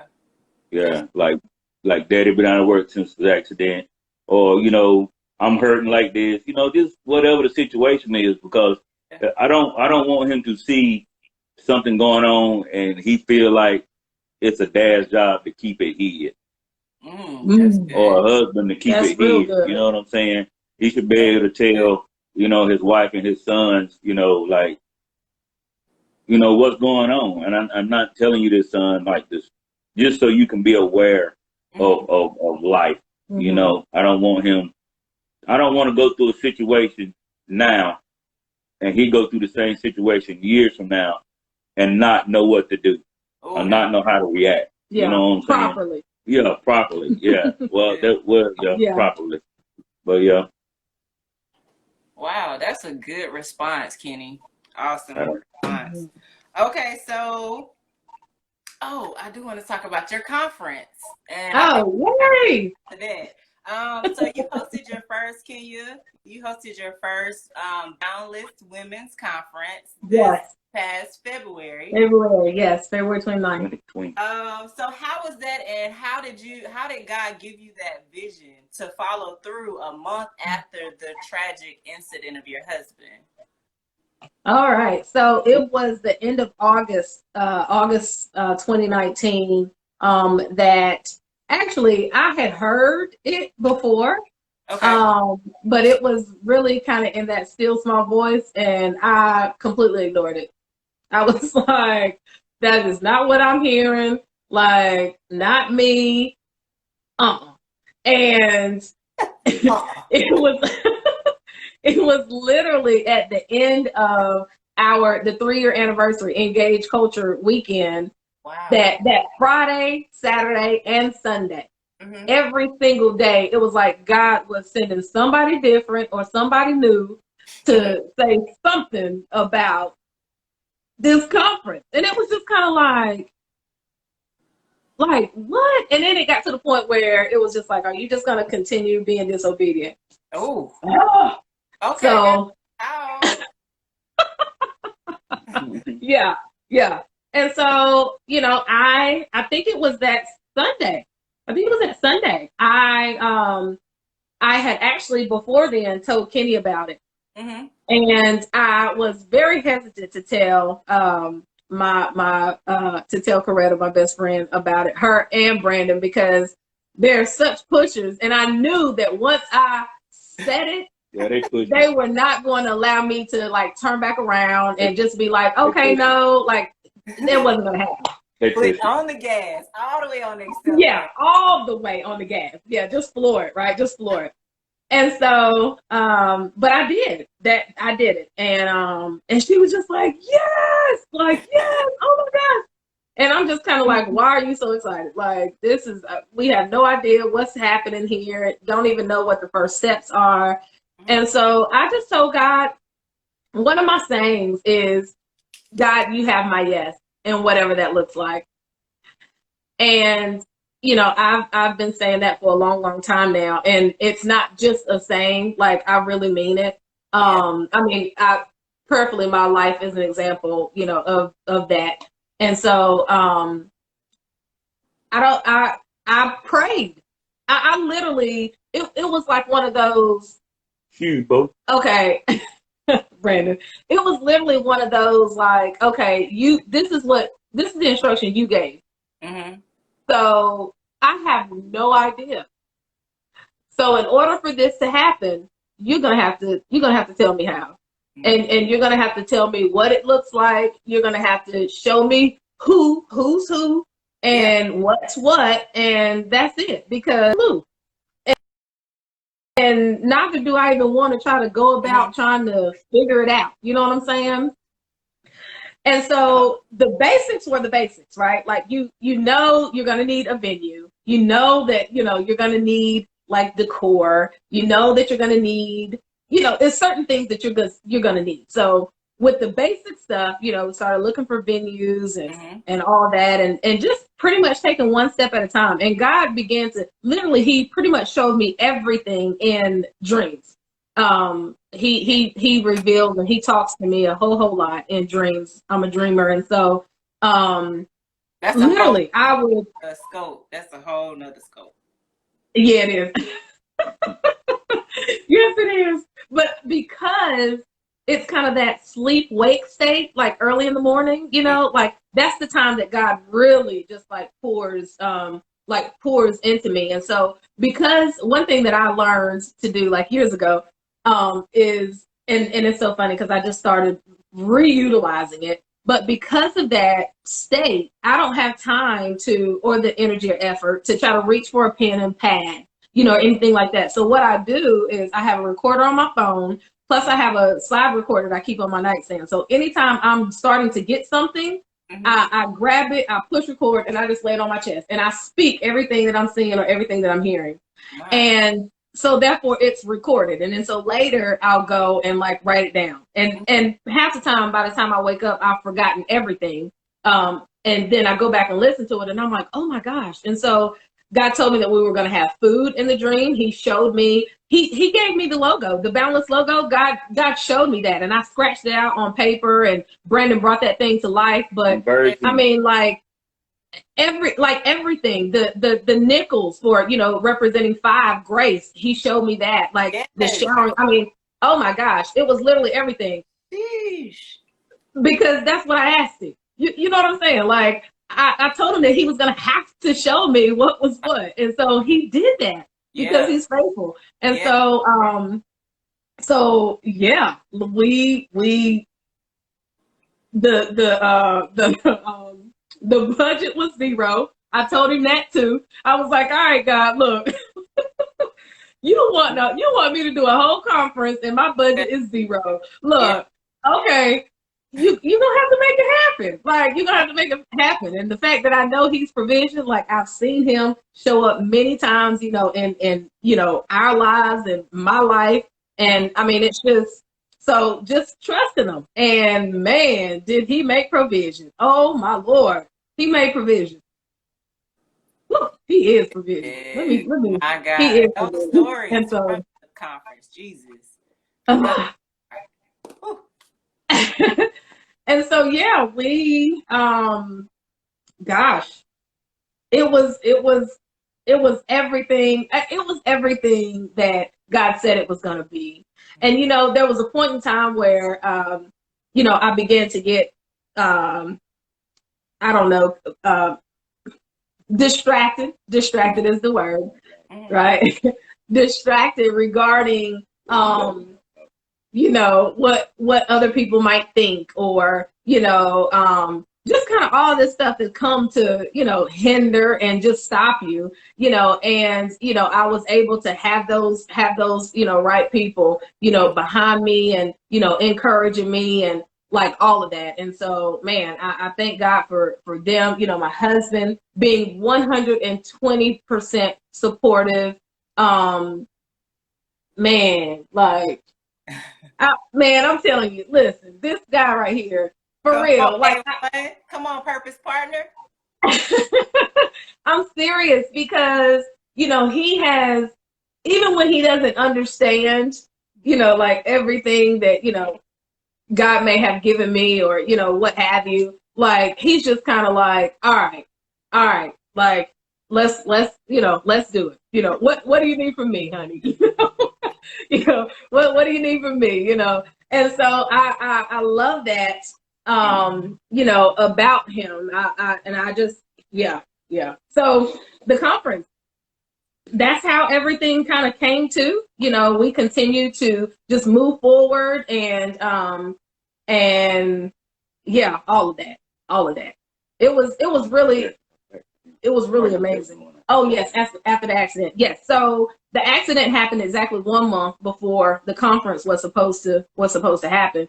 Mm-hmm. And, yes. And I was still finalizing my book. Because the book was actually, going to be, I done the pre-release. It was actually supposed to be completed, for the conference, but with everything going on, there became a delay. And so anyway, we done the pre-release at the conference, and, but the day of the accident, Coretta and I, they were moving Kenny from the emergency room to ICU, and we were out in the hallway. And God had already told us, that he was already there. This was Coretta and I. She rode with me down to Augusta. And so we're standing out in the hallway, and literally, like out the blue, we see this bus. And on the side of this bus, it's like a transit bus. Yes. On the side of this transit bus, it says #BeBoundless. My goodness. Listen, confirmation. If that is not confirmation, oh my Lord. When I tell you, like, me and Coretta, like, it took everything in us not to bust that whole hallway up, because, like, I mean, we were like, what? #BeBoundless. And let me tell you something. I took a picture of it. I ended up making an IG post about it and Facebook, but in that moment, God literally told me, he was like, I'm in the midst of all of this. I'm in the middle of all of this. And furthermore, he told me, boundless is to go on. Boundless is to continue. This did not stop boundless. And that was literally God telling me. Yeah. Like he did it in such a boundless way, right? Like I had never, I think, before in my life heard boundless so many times since God gave it to me.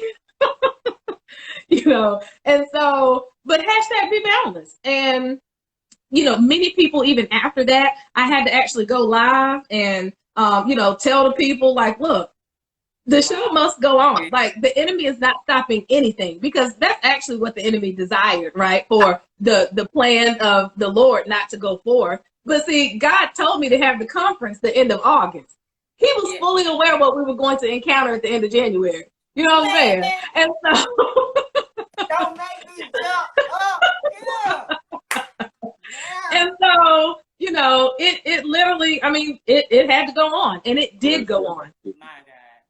Yeah, yes, Coretta. And it ended up being like, after we saw that one, we kept seeing them. It was like bus after bus after bus. My Lord. And then for it to be 50, so look, I'm doing my hands like that. I'm sorry. For it to be 50, you use the nickel.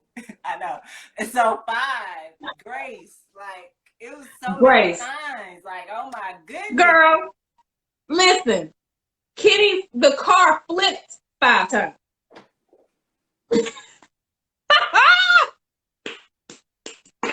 I didn't mean to do that. I didn't mean to do that. No, ma'am. Girl, I'm telling you, God was just like, great. Hang on, one second, I'm sorry. I gotta go get a charger real quick. 1 second. I'm sorry. Oh, yeah, man. Oh gosh, Brandon said, I believe I can fly. Oh gosh. I was still want to throw your head back emoji. Me too, Brandon. For real. I know that's right. I'm sorry, guys. It's so unprofessional and not You're fine. Etiquette. Oh, had to get the juice. Long-winded say. Coretta, no, you didn't. Yeah. Long-winded say. We on quarantine. We ain't got nothing better to do. Come on here. Yeah, man. Long-winded, not all these 5, man, my God. If God goes through everything, numbers, signs, posters, everything. Yes. And so, man, the thing about it too is that prior to the conference, it was what, 2 weeks? 2 weeks before the conference, we were able to move his care here to Columbia. And we followed up with we were able to follow up with another trauma surgeon that was here in town. And what had happened, they saw him, 2 weeks prior. They redone a CT of his chest, and then we went and saw him. We went and saw them. Excuse me.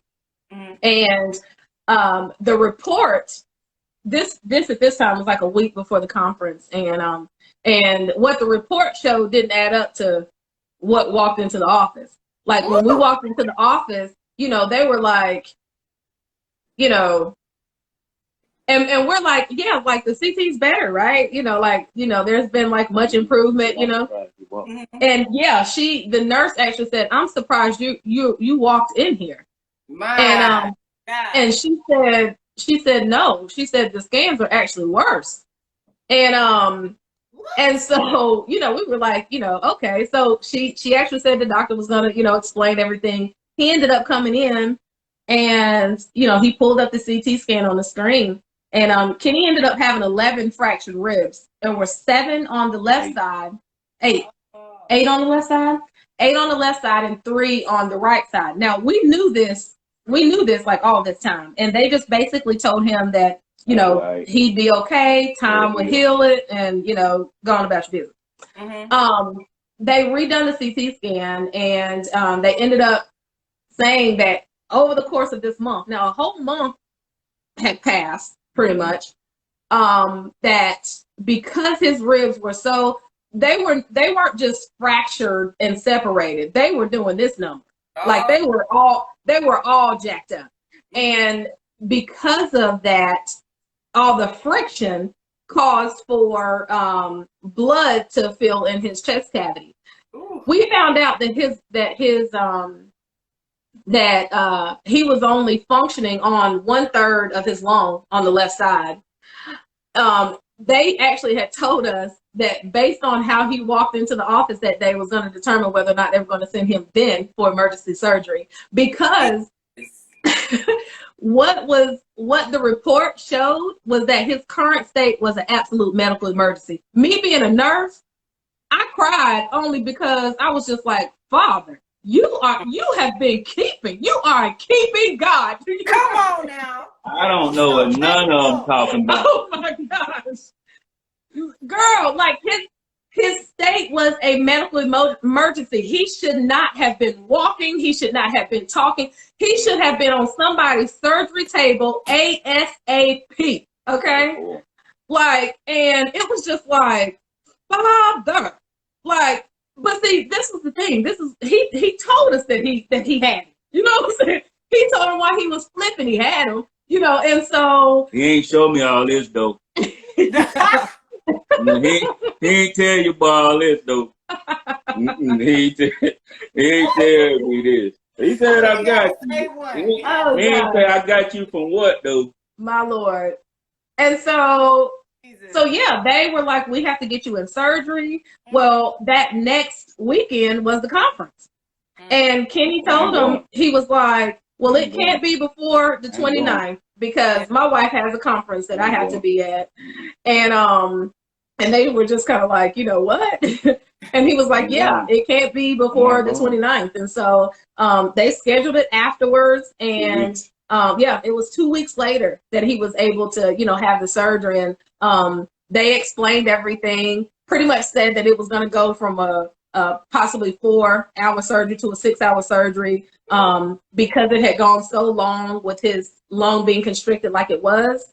They were probably going to have to go in and do extensive, like much more extensive surgery and to allow for his lung to re-expand. They were expecting all of this because, I mean, naturally speaking, it's what should have taken place.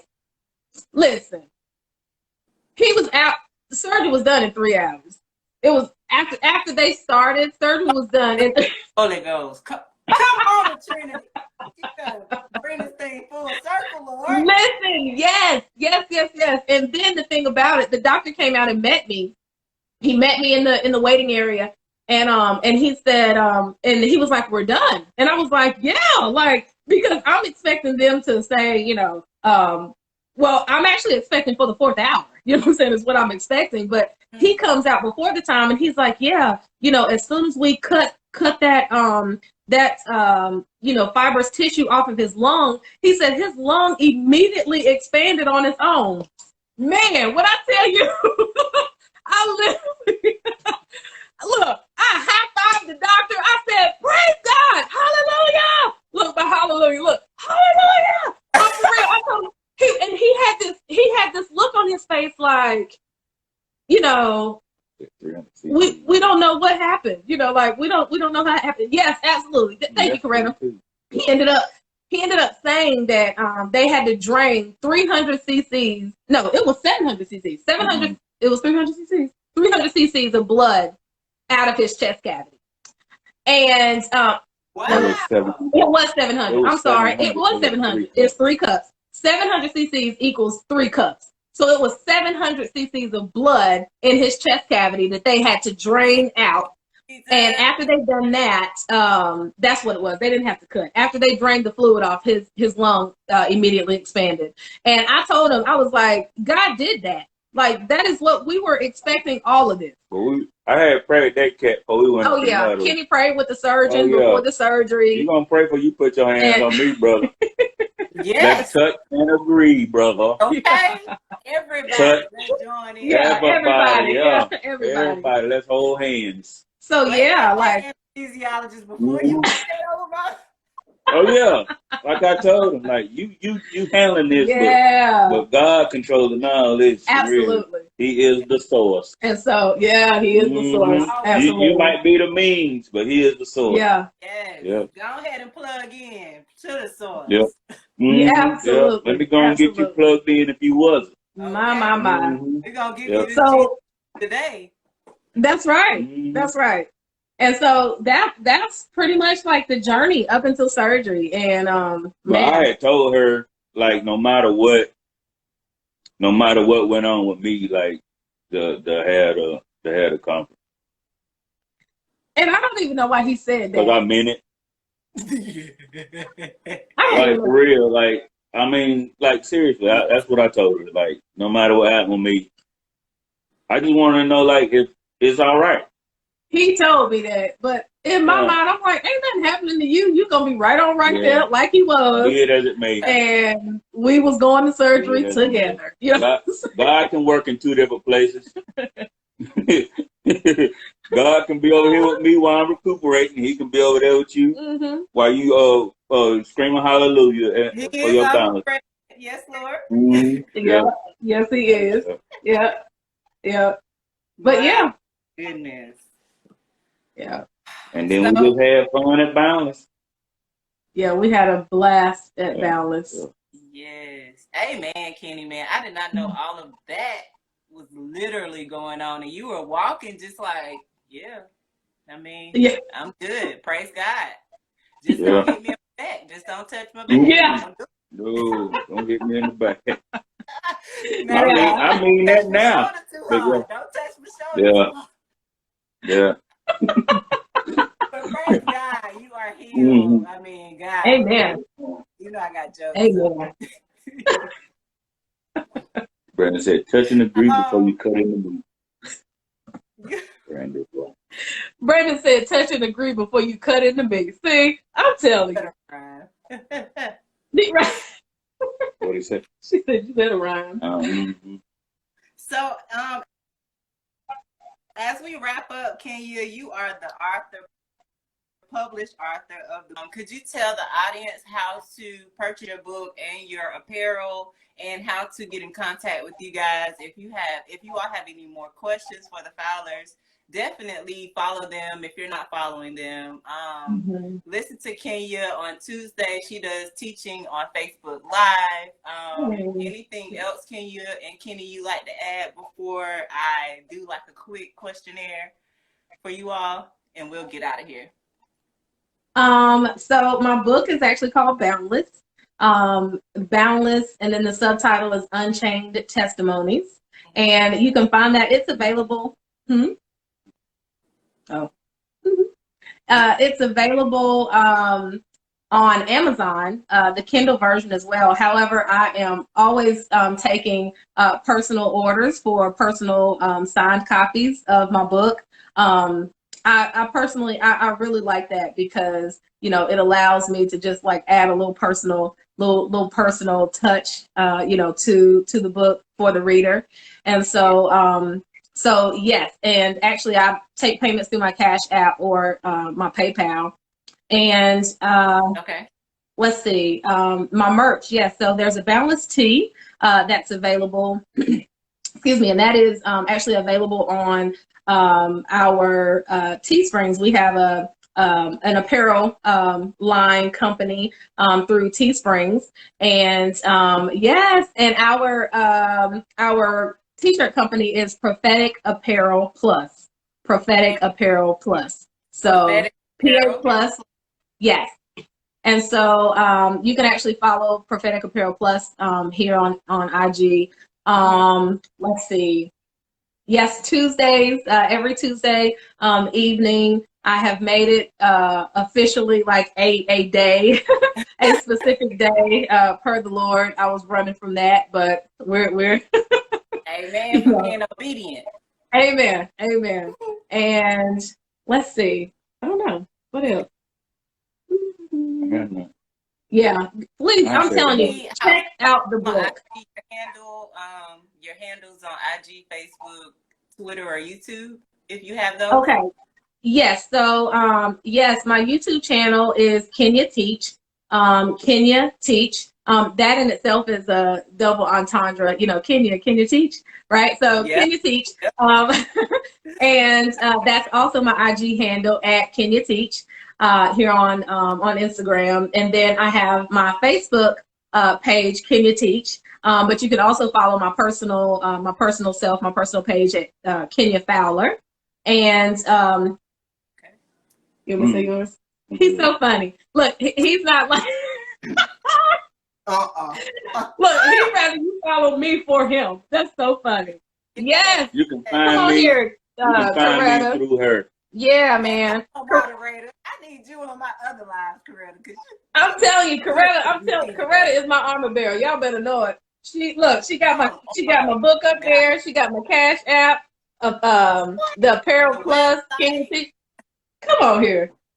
Just trying to get there. Website, can you?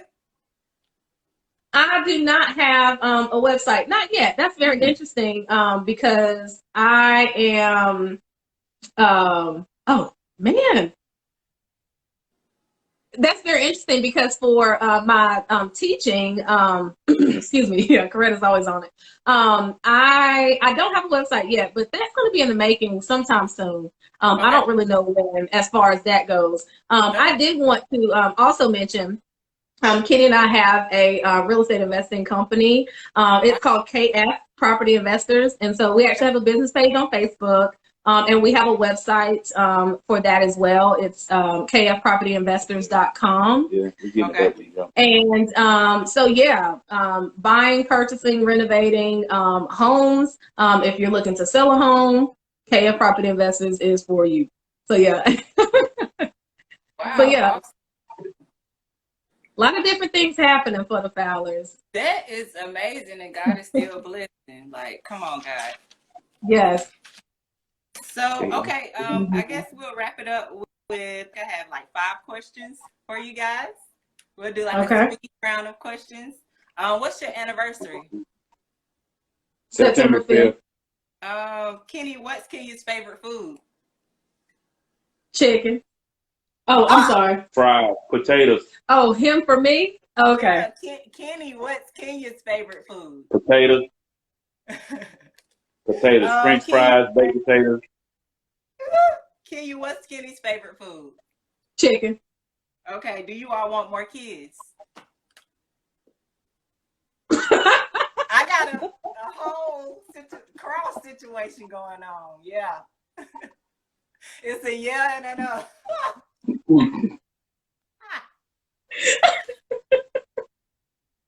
We got a 2-year-old. Stop, baby. He's talking about our dog. Oh, okay. And what's the sweetest thing each of you have ever done for one another? And whoever wants to start can start. He took me skydiving. Oh, yes, that is exhilarating. Just, woo, I love it. Yeah, look. That's the sweetest thing she's done for me. Really? Yeah, man. Aww. Yeah. She told me I couldn't do it for years. Yeah. It was out of my fear that I told him he couldn't do it. But once God freed me of, delivered me of the fear of height, yeah, I jumped with him. Yep. We're not working on it tomorrow. Go ahead. What's the sweetest thing I've done for you? The sweetest thing you've ever done for me, I do so much sweet stuff. and that's real. Like, that's not even like an understatement. I'm serious. He is, like, he always surprises me. What is it? Speed round. Oh, gosh, speed round. Speed round. Okay. Or the most romantic thing he's ever done for you?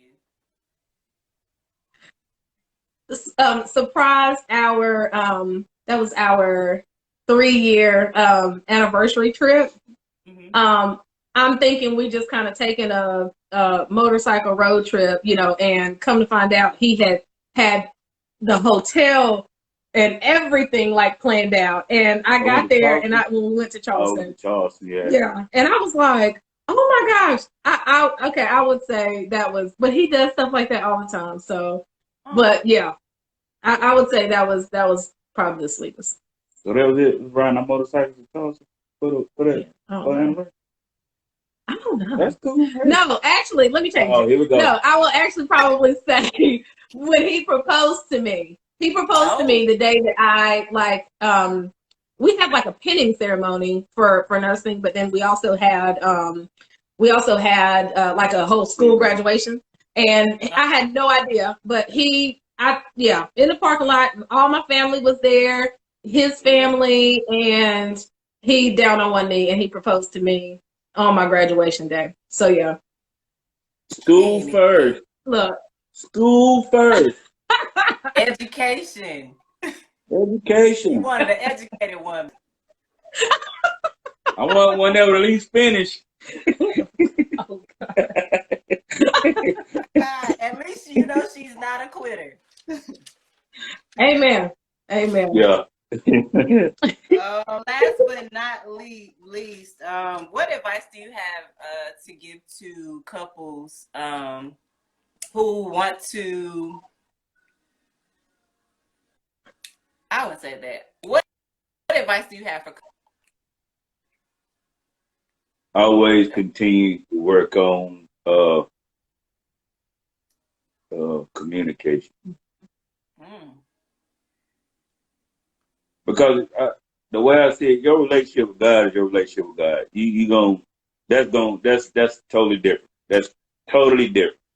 My communication with God is totally different from me being able to communicate with my wife. God knows everything anyway. You know what I'm saying? He already knows my thoughts. So it's kind of hard not to tell him what you're thinking sometimes, sometimes.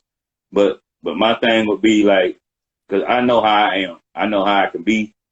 So my thing would be to always work on your communication. Because that's something we talk about and I try to work on myself. That's good. What you got? Do you have anything? I say, man, always keep God at the forefront. Always keep him in the midst of your marriage. Yeah. A 3-strand cord cannot be easily broken. And so, yeah, if that 3-strand is tight, everything else is gonna be right. All Man, right. I just rhymed. Oh man. Right. I just rhymed. That was funny. Last question. What does black love mean to each of you? Black love. I ain't ever been asked that before. Black love. Man. To me, black love means there should be some light somewhere. It means So I'm just saying, there should be some light somewhere. But I don't see love as black or white, or I don't see that. I don't see that, But I do think that it should be for light somewhere. If it's black, that's what I'm thinking about. It should be for light somewhere. But I think love itself is not based on that entirely. That's my opinion. Okay. Yeah, I would completely and totally agree. Yeah, it's I think it's very interesting that when you even ask the question, I really didn't even have an answer. It's just kind of like, I don't know, what is black love? You know what I'm saying? I'm like, just like he said, like man, we all have, red blood going through our veins, and we're proud of who we are, and where we came from, and all that good stuff. But at the end of the day, man, like, none of us would even be here without Christ, the blood of Christ, without God. And so allow that to be, reword the question and say, what does God love mean? You know what I'm saying? Like, what does God love mean to you? Or, what does, but love itself is a conquering thing, like I said earlier. But yeah, it's red love. Yeah, that's like red. Yeah, it's red love. Yeah, man. Yeah. Awesome. Yeah. Awesome. So thank you all for joining me. Thank you. My last little tidbit to inspire everybody to dream again, just bigger this time, because you're destined for greatness, and anything is possible because you were handcrafted by the best. And just know everything you need is inside of you, because God is all that we need at the end of the day, as long as we turn to the Father and put him first. So, Amen. Fowlers, Skinny, and Kenya, thank you guys for joining me on Faith Fridays. Thank you. I invite you all back. Yes, absolutely. And every guest that has tuned in for the last 2 hours and a half with us.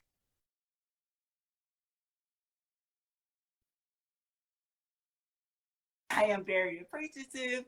You are.